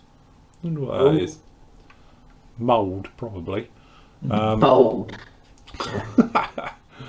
But mouldy. yeah, it has. I hope you can see this. If I go full screen and do the close up, here's me close up. There it is. You see it down in here? Oh, it's got natural staining. Yeah, it has. Because it's got a bit here, and I thought that maybe because this isn't a decal, that's masked.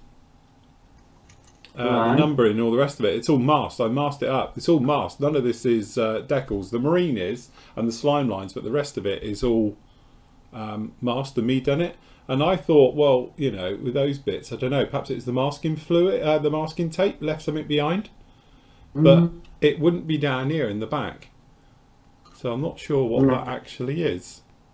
What are them three yellow rectangles? Above the wings. Above the wings, eh? No, marines bit. Oh, what, these? Yeah, that's the slime lines. They're for formation markings, flying in the dark. To be honest, they're a bit yellow. They're normally more of a greeny, slime green colour. Right. They call them slime lines, but it's night when they fly at night. It's formation, so they can formate on each other and see in the dark. So are they supposed to be actual lights then, or? Yeah, they light up.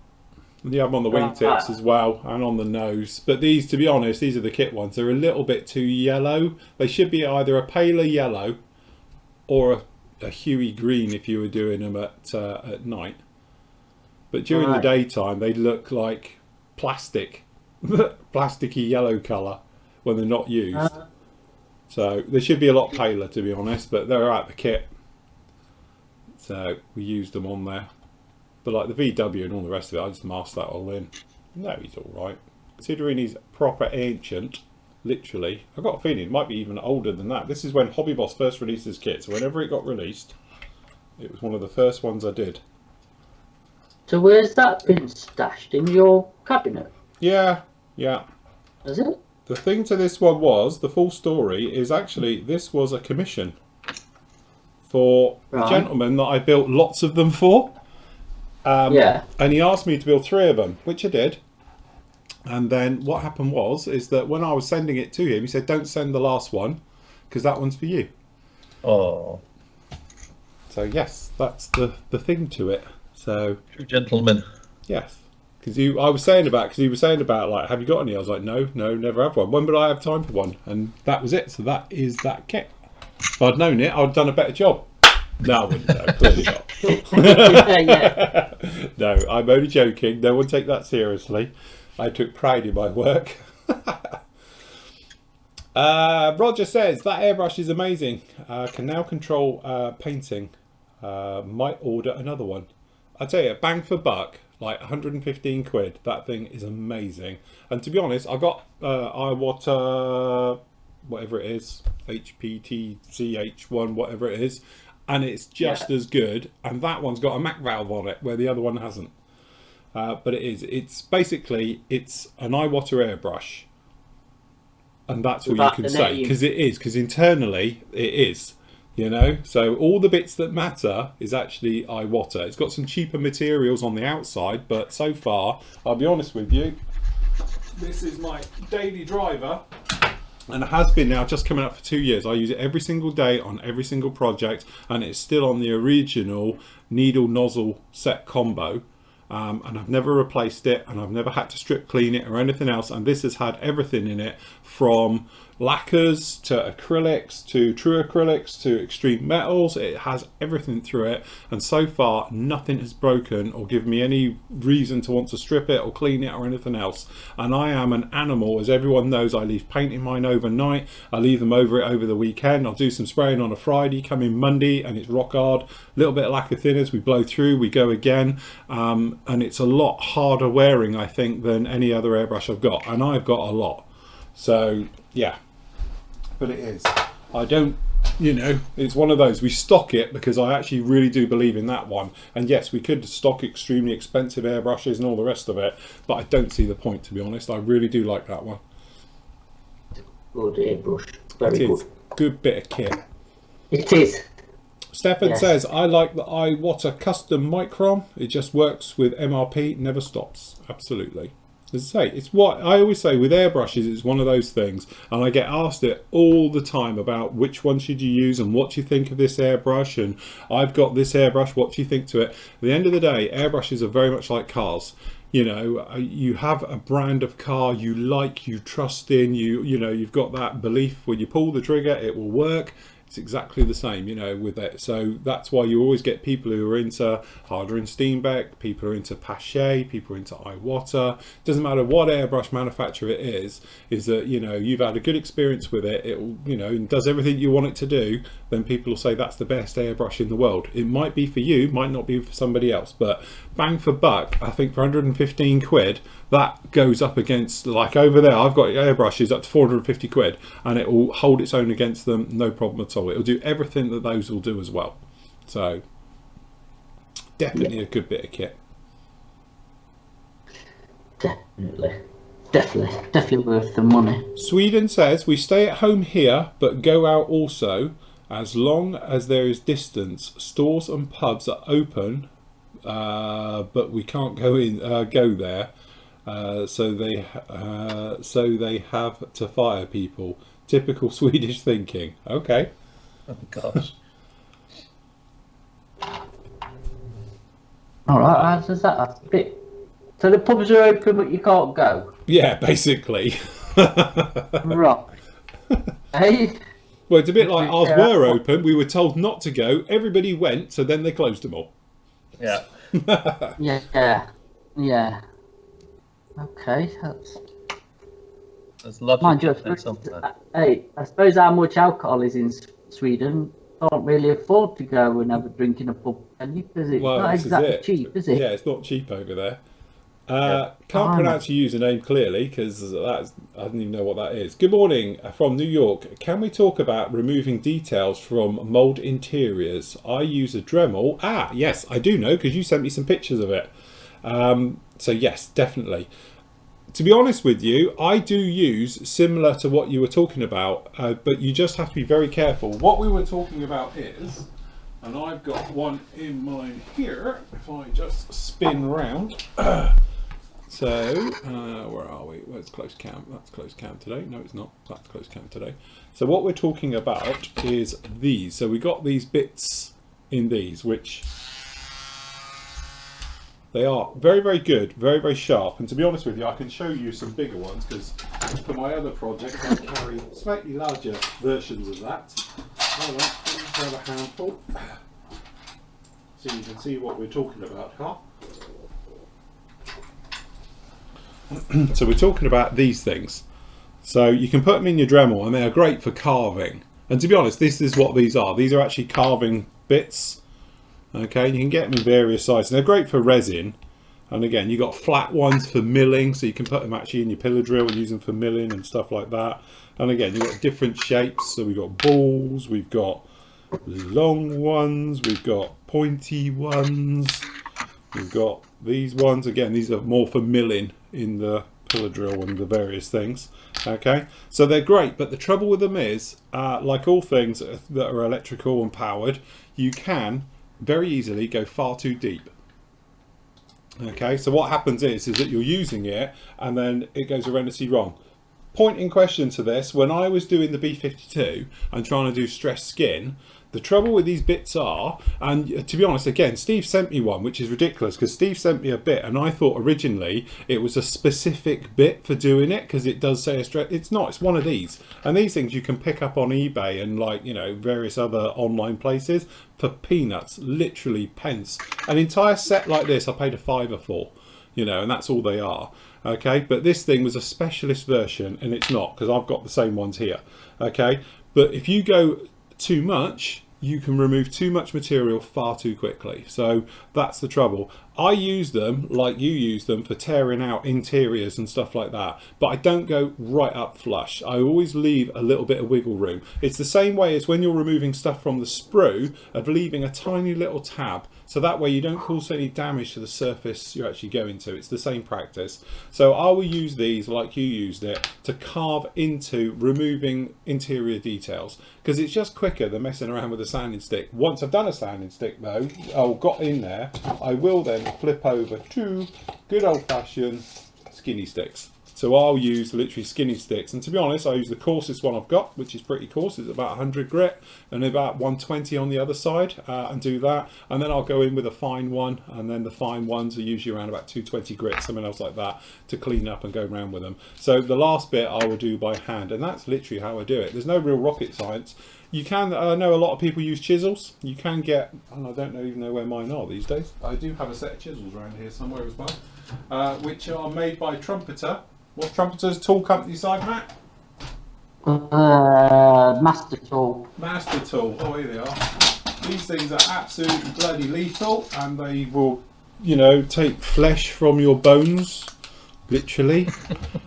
So you do have to be a little bit careful. I keep looking at the wrong screen today.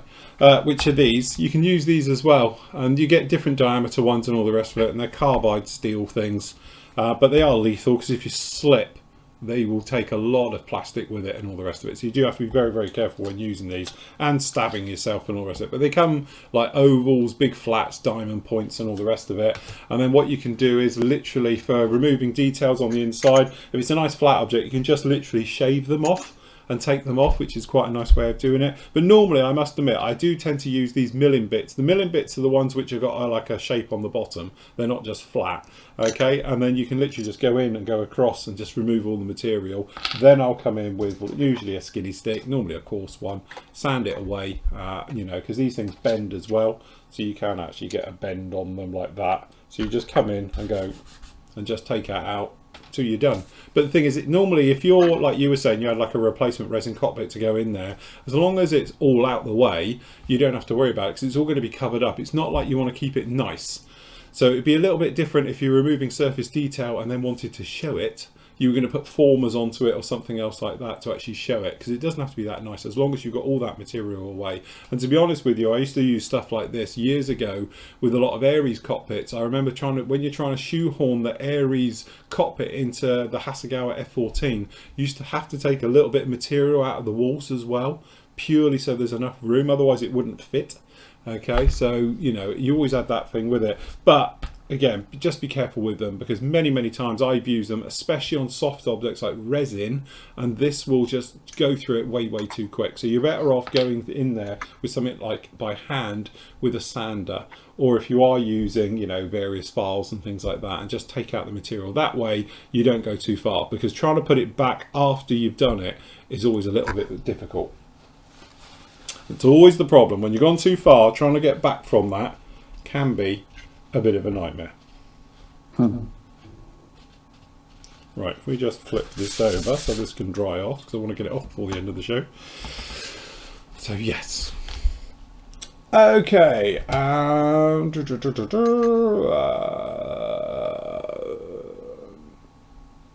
Nick says, hi all, only just got started as I'm here late. Got my PM order today. Emergency isolation thinners. Thank you very much. It's all right. No problem. That is an essential. Electric blue is now used on all aircraft carriers. Pretty much, yes. I think they're more of a bluey hue to them rather than the old green and yellow colours, wasn't it, for formation jobs? Again, Josh says, thank you, Phil and Matt. Got my order from PM today. Great, at least we know the postal system still works. Yeah, it came there. Like I said, I posted some orders out this morning that I'd done on Saturday, and then I'm in tomorrow. I'm probably going to be, because it's bank holiday, isn't it? So we have had a surge of orders, to be honest. So I'm in tomorrow, Wednesday, and if I'm not caught up, probably Thursday, because I presume there's not going to be a lot happening over the weekend postal wise, is there? No. There is some bits as well I'm waiting for coming in, just to fulfill some back orders or stuff that's missing in orders again. Hopefully they'll be here the next day or two. So yeah, should be on top of it. So bear with us. Which answers a question then, because GB Model Zone says, when's Matt going to be at the unit this week? But don't forget, you can't go to the unit. We're not open to the public. It's only orders. No. Place the order on the website and we'll send it out from there. So when the shop itself or the unit isn't open to the general public. No. Which then Roger says, got my order today from Matt. Tamiya lacquer thinners was a different coloured top to one I bought at the hobby shop. Tamiya lacquer thinners. Which one did you get? Don't forget, one with retarder and one without. They do an orange one which has got retarder in it, and they do a buff one which doesn't. So that's the lacquer thinner. So it depends which one you ordered. But they do two types. They do, as you say, the lacquer one is an orange top. That's the way I know. They've all got different coloured tops. You've got acrylic is white, enamel is blue, lacquer is buff, and orange is too. No, orange is the one with a retarder in it. So that's Tamiya's version of self-leveling thinners. Leveling. Yeah, the other one's like rapid thinners. Almost as good. To be honest, before the old lacquer thinners, self-leveling thinners came out, I used to go through gallons of the normal buff top. I used to like that. But I must admit, I quite like the buff top. Yeah, I used to use it all the time.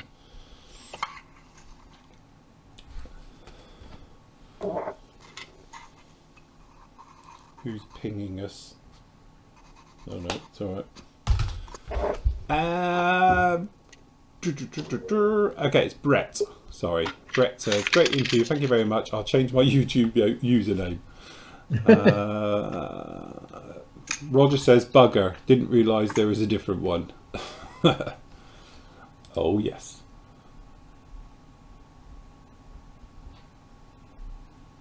It does the website, doesn't it?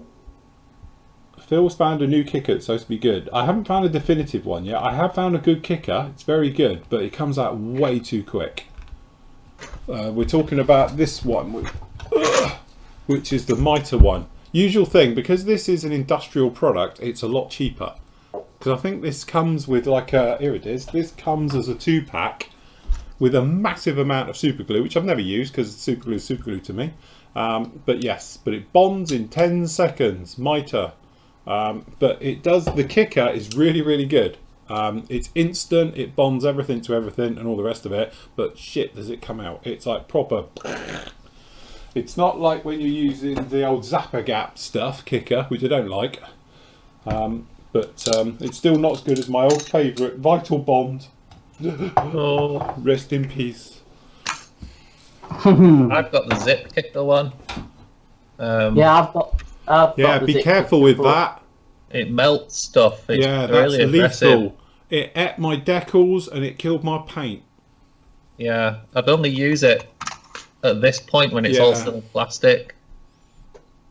I used another one and everything turned white instantly. It looked like I'd snow covered it. It was like, brilliant, that's wreck that. And then when I went to wipe it off, it had etched into the paintwork. Well, I can't remember which one that was now, but that was another nasty one I tried. I think this kicker is strong enough to actually make the plastic soft. Probably. Because I used that to put on a weapons pylon, tiny bit of kicker, as I normally do with Zappagat, and I used that, and it melted my decal. The decal went all funny, and then I made the fateful mistake of trying to wipe it, and consequently it had melted the paint, and I went down to primer. Yeah, I think it's really aggressive. It's a shame.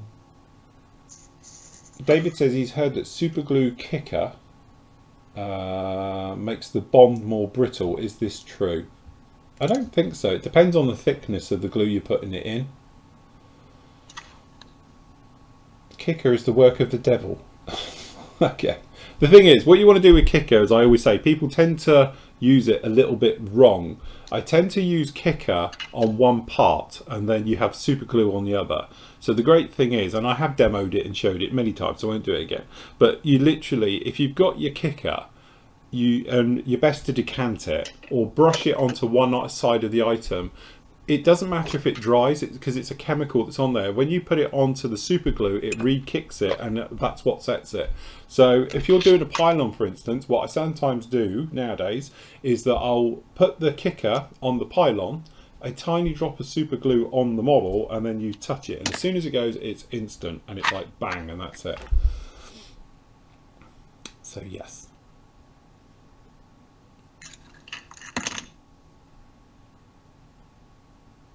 My first order still hasn't arrived, but my second order arrived on Saturday. Hopefully my first order arrived tomorrow. What was that? Was that through PM there, Trevor?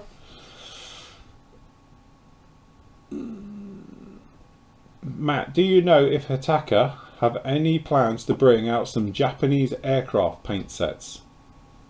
No, I don't. No idea. We did speak to him at Telford this year, or last year I should say, didn't we? And we said to him, are you bringing out more? And you always get the same sort of reply from them. Well, yes, we'll be bringing out lots of paints. But they won't tell you what. Yeah. Said, yes, we have plans to bring out many colours. And it's like, and? You don't know if you're into that sort of realms of, you know, because we asked about figure paint sets, didn't we? Yeah. And like he said, they've got nobody there with the expertise to guide them in the right direction. Yeah. So for what colours to, you know, to use and stuff. And I wonder if that's the case with the Japanese colours. Well, it's always been that thing of why MRP never released their range, yet we saw it how many years ago at Mosson? Oh, God. That was what? 2 years ago. 2 years? Coming up for 3 years. It'll be 3 years this year, won't it? I think. So yeah, but we spoke to them at Mossam, and they showed us the colours with the weirdly, and they were told us that they're just waiting for some translation for the labelling, but it's never happened. No. Getting under if the research is a bit thin on the ground or something. I don't know. I mean, obviously Tamiya and Guns have managed to do it. It's in the Japanese, companies, aren't they? So, to be honest with you, Takadu do, but I think it's for the Japanese army, for the tanks. They do something for them. Yeah. I've got them on rack 2. Is it T Brown? There's T Brown and something else. It's not Navy or Air Force colours. I think it's sort of Army colours. Yeah. Yeah. Don't know. So James says, so by using super glue on one part and kicker on the other, you've basically created a quick drying contact adhesive. You've created an instant. So the trouble with it is, if you're planning on gluing your said whatever onto your model, you want to use something that's got like locating pins, because you won't be able to move it. As soon as it touches, it will go, and that's it. So, and again, especially if you're putting a pylon on and you're using a very small amount of glue, you've got to be mindful that you want to make sure it goes straight where you want it. I'll tell you what I use it for as well. It's not so bad these days, but if you're doing like Hasegawa's F14 Tomcats, or if you're doing their F18s, the pitot tubes are literally non-existent. It is literally a tiny little part that has well, you can't even call it a locating tab, because it's just a domed bit that goes in the hole, but you've got to get the right angle to how it goes in. So it's one of those where it's okay if you've got it right and you're at the right angle, but if you don't, and obviously it's at the wrong angle, you haven't got the ability to bend it, because it just snaps off. Okay, because the glue will be instant when it touches. But it's great for things like pitot tube. So tiny bit on, like, the actual, put a little bit of glue on the pitot tube, tiny bit of kicker on the hole, and then just poke it in and it'll go instantly and grab it. So you're not there like having to put something to keep it in there till it dries and stuff. So it's great for that. What you can do as well is pop around with it with a little bit of extra thin afterwards, and anywhere where the glue isn't, it will weld it harder.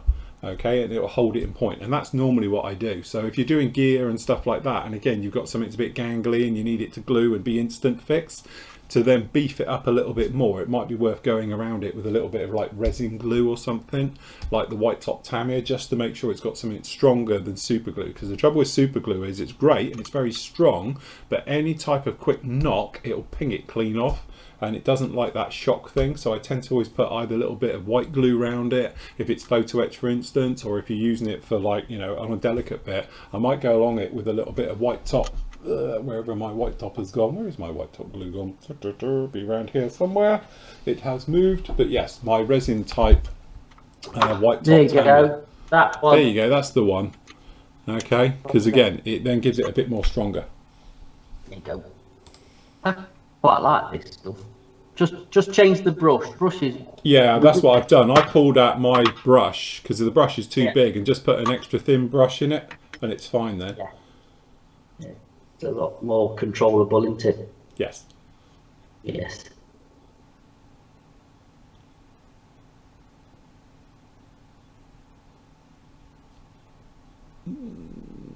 Nathan is masterclass of rescribing. Yes.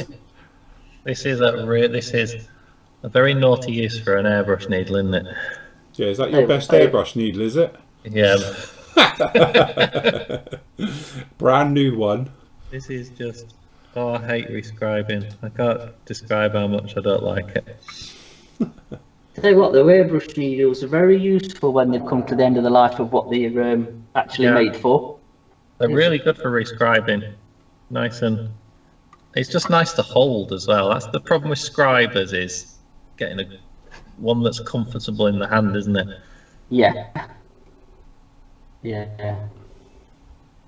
And they're very good for unblocking sort of Vallejo type paints, dropper bottles, because they tend to just sort of dry and cover the hole up the paint does. So a quick poke with an old needle works wonders. Yes. Like a master craftsman at work. Oh, tell me about that. Tim's saying he's bought a pilot from PJ Productions. He's tried tried 3 different glues and super glue, and his arm won't stick. He's giving up on it. I take it he's resin then. Have you tried giving him a wash in something like IPA in alcohol? Yeah, it'll be resin. Maybe he's got silicon on him, and if he's got silicon on him, you won't stick anything to it. So I would say give him a brush over with like an alcohol, you know, so like IPA or a rubbing alcohol, whatever you got, or even thinners, and then try it after that. It maybe it's just that the silicon from the release spray from the mold is interfering with your glue. Because in theory, super glue will stick to anything as long as it hasn't got silicon on it. You've got silicon on it, it won't touch it.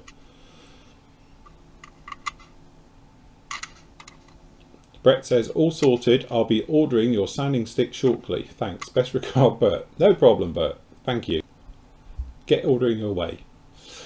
Lee says, whilst listening to the Friday show, I imagined to glue the engines on the wrong side of the fuselage of my 144 DC-9. Only noticed yesterday, but I've since fixed it. Sorry, that'll be us. Distracting him. We've all done it. We've all done things like that. There's a bit where you look at your model and you think, do you know what? I don't think actually that looks right, and I can't figure out why. Yeah. One of us lot glued the engines on the wrong way or something recently, wasn't it? Was that you? No, I've glued something wrong on recently. I can't think what it was on. What was it? I'll tell you what it was. It was the Buccaneer intakes. It was the Buccaneer intakes. You put them on the wrong way, wasn't it? Because we was looking at it, and the intakes are up here, and it was like, I'm pretty sure mine doesn't look like that. That was it, because it works on this thing. But it was looking at it and saying, what's wrong with your Buccaneer? And you're like, what? And it was like, I'm sure it shouldn't be like that, because we looked at mine, because your intakes on the fuselage were up here instead of like here, they were up here. Yeah, yeah, they were upside down. That was it. I've done it on something else recently as well, and I really can't think what it is. Because I really should read the instructions more. Yes. Yeah. It's our little chestnut. I think we're all guilty of it, aren't we? That'll do.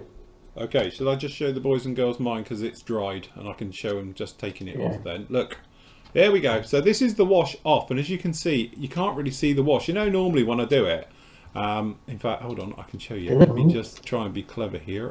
Where are we? If we go, I can show that normally when the wash is on, it looks like, where are we? Web. It looks like that.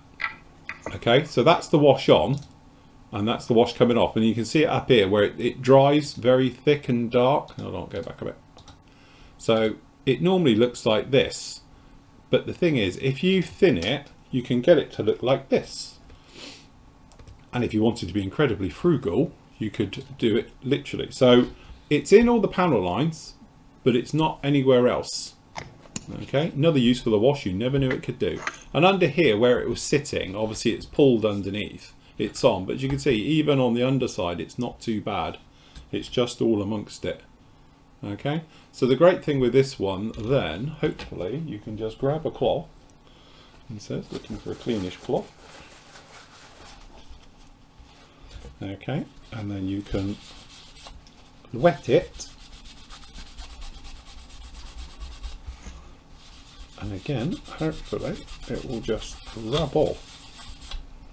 Okay, oops, sorry, you're there. Wrong bit. Look at what you're doing, Flory. Okay, so good. And obviously using a wet cloth because we're trying to get it off of everywhere else, so it's literally just on the panel lines.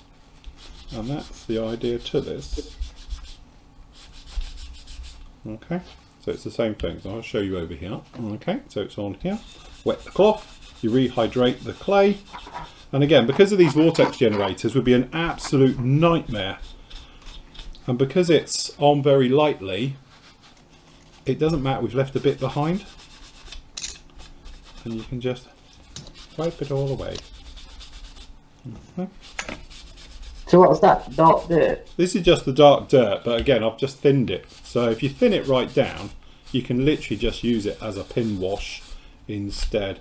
And if you wanted to, obviously you can, you know, just leave it on there. You don't even have to take it off. So if you're doing armour, and that's really when I use it thin, it's great because you don't have to worry about getting in there afterwards and rubbing it heavily.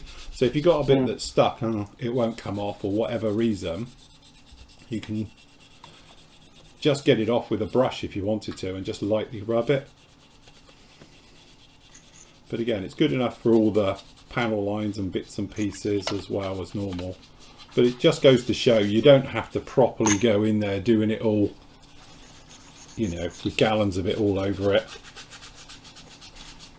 And again, a lot of this is down to the sweet spot of how rough your surface is. Because if the surface is rough, it will hold on to the wash. It will physically grip it. But if it's very glossy, it will wipe away. But like I always say, you're better off having a little bit of bite. I prefer to have a little bit of bite on my paintwork, so it's a little bit rough. You can probably hear it. It's not glossy, you know. That way the wash gets stuck and it just lightly weathers.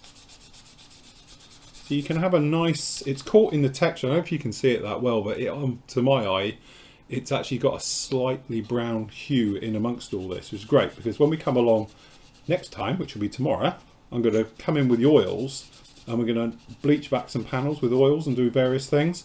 But again, the wash is the sort of the starting point, because the wash is in all the panel lines, and also the oil will work with the wash. It's funny, they actually get on quite well together. So the oil will actually stick with the clay. As I say, I know I'm whizzing around this, but you get the idea with it all. But you've got that sort of starting point now. And because the panel lines are quite heavy, you can, you know, take some off of the panel lines or whatever you want to go around and do with it. But this is really just to show that, you know, you don't have to go over the top with the wash. If you just want a panel line wash and something light, just thin it out.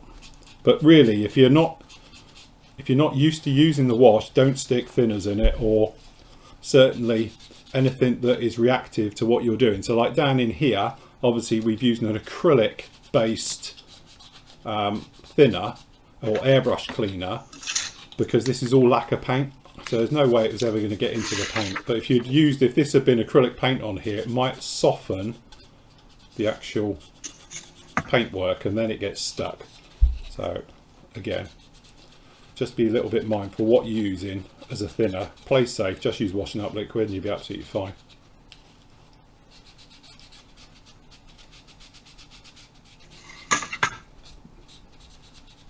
But again, I'll get in here with cotton buds afterwards, but you can see it's just panel lines.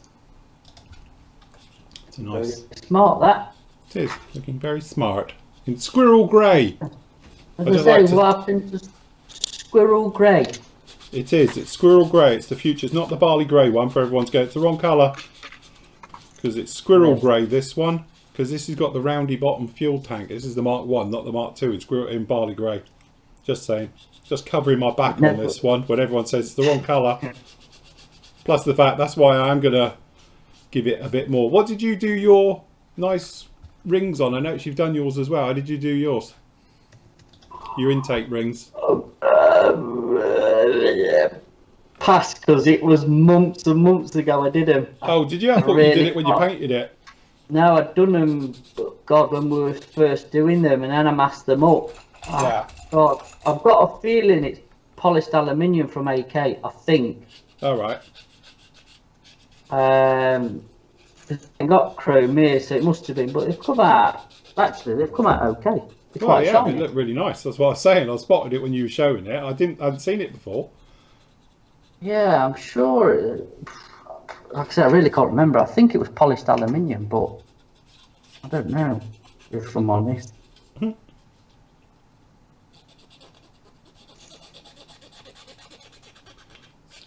I'm quite glad I picked the scheme I did there with the white underneath and the extra dots in grey top. I'll tell you what, and anyone who was there at the time will remember it. If you remember the Buccaneer that used to be outside the front of the Fleet Air Arm Museum, that was done in the classic white and the with the blue on top, and it was always your entrance when you arrived there. It was the first thing you would see, and yeah, it was like classic. That classic navy. Hey? What colour have you done your wheel wells? I've done them a sort of off-white. Okay.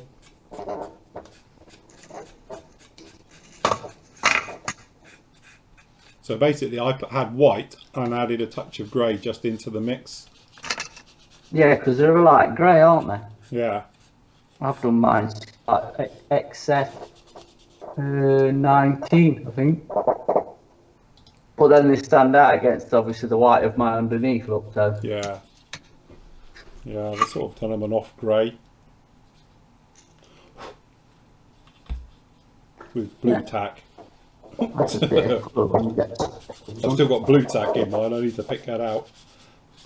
Do you know what I did a classic cock up yesterday with this? Hold on, let me just put my overhead and I'll show you.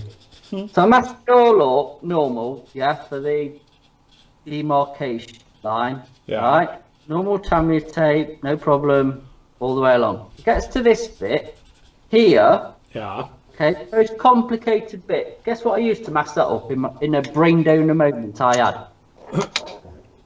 Just get it and show you. Something straight and hard.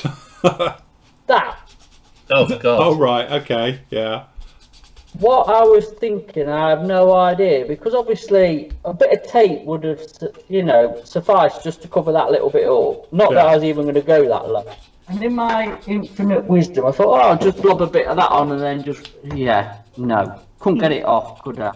Every time I use Mascol, it bites me. I don't know why I bother. Anywhere else it would have been fine, because obviously it's, quite flat, but around these little probes or whatever you want to call them, it's just like the worst bit I could have done with it.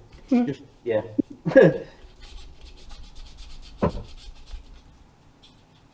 So I was there with tweezers and instruments trying to scrape it out, so I had to sort of repaint it. Yeah, I've had to do a bit of touching in, shall we say.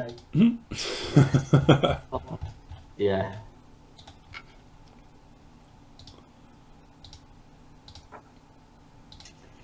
One day. Right, well we're almost out of time because it's 5 o'clock. Oh, 5 o'clock already. I know. Oh, quick, isn't it? Taz, time has definitely flown today. We've zipped through everything. My javelin progress is still imperceptible.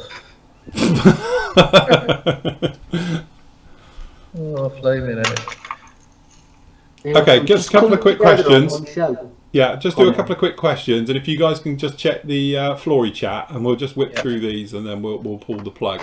Quick one here. Do you have any tips for brush painting ammo MIG paints? Their paints are extremely thin at the best of times. So I don't know if you could even brush paint them. I don't know. Matt, you're the expert here. I'm not, because I've never used ammo paints at all. I've never tried them, so I couldn't tell you how to use them. Obviously, if you thin coats, let it dry and build it up, I think, if they're that thin. But I could do with some just to give them a go, to be honest. To be honest with you, first time I tried MIG ammo paints, I hated them. I thought they were the bloody crap, to be honest, because they're very thin. And in acrylic world, thin paint and acrylic just don't get on. But I have to say, I did watch his video on how to use them, and then I had a go with it. And yes, they do work. You can, but it is that thing. It's a bit like, imagine spraying MRP that's been thinned. It means it's very translucent when you're painting it. So don't think that, oh, I'll add a little bit more. Bit like when I talk about spraying white. As soon as you flood it, it eats into its previous coat, and before you know it, it's just horrible and just a running mess. What you need to do is very light coat, let it dry. I blow it in, get the hairdryer on it, give it a next coat, give it, and it does dry extremely nice and give a very, very nice finish. My point of view, I can't be bothered. I can't be bothered to give anything 3 or 4 coats. So I'm quite happier to do with what I use. But I would imagine, like Matt was saying, you're going to have to try and do the same. Let it dry between coats and try not to agitate the previous coat when you're overpainting it by hand. Just out of thinking though, which sort of ammo paints are they? Because they just do sort of figure ranges, and then there's obviously the ones you had, which was the aircraft, which was the sprayable one. So again, it depends which one, what he's painting with it, which paint he's using. So you have to get back to us on that one. Yes. Phil, any ideas what aircraft video will you be building next? No. To be honest, I've got so many different options sat in front of me. I haven't actually decided on which one it's going to be yet. Watch this space, definitely. Hold on, I've got one for him. Go on. A Canadian CL215. That might be a live-ish build afternoon thing, yes. I have got that one winging my way here.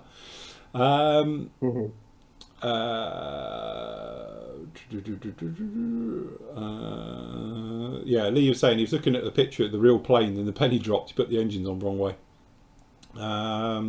Tim says he's tried alcohol and the arms are sticking. Okay, thanks. The only thing is that he can't reach the gear stick. No more JB Productions. Yeah, their stuff can be a little bit roguish at some time, shall we say, various things, but at least he's sticking, that's the point. I always just put it as if he's got his hand off the stick. If they don't reach, don't put it near it because it's so obvious, so I always put it down to one side or whatever. Don't forget, aircrew aren't always holding onto the stick. Usually these days they're doing other things anyway, so... good show again, guys. Thanks for all the time and effort. Makes the time go easier. Got to go, lads. Take care. No problem at all. Thank you very much for watching, everybody. And on our chat, anything interesting? No, I think we're all clear. Yes. Dennis saying it's doggy time, Phil. Yes, it will be. It's all right. The other half's here today, so clearly they don't care about me. Yeah, they'll be with her, you know, and all the rest of it. So yeah, it's like I don't exist when she's here. It's fine. Got to go. Right, everyone's going as well. So don't forget, guys, if you enjoyed the show, hit that like button, ring the bell, and everything else that goes with it. It's an absolute pleasure as always. We'll be back on with you tomorrow. You're not on tomorrow, you Matt? Apparently, you've got a hot date with a load of kids. Right. Okay. Yeah, so basically, yeah. Nathan, are you around tomorrow? I think I'll be in tomorrow, yeah. He'll still be scribing. He's not going to leave anybody. If you can watch it, I'll just leave this running. You can watch Nathan now scribing till the morning. No. I'm going to get my dinner now. I'm off. Anyway, I'm sure Andy's with us tomorrow because Andy's in the wings today, bless him. He's having a tired moment, bless him, so we'll sort it out. But anyway, thank you very much for watching as always. Like, subscribe, thumbs up and everything else like that. It's much appreciated because it does our ego a world of good. Through. Anyway, it has been a pleasure as always. We'll be back with you probably about 2ish, I'm thinking, tomorrow. Just because I've got other bits and pieces I need to do as well, modelling related and paperwork side as well. So it might be easier to do 2 till 4 than it would be to do 3 till 5. But anyway, I'll talk with the guys and we'll find out which works best for us all, and we'll be back with you tomorrow. Anyway, that's it from us. Happy modelling, take care, stay safe, stay in, stay well, and we will see you all again very, very soon. So say to guy, bye guys. Bye. Bye bye. Wave everyone. It's like end of a show.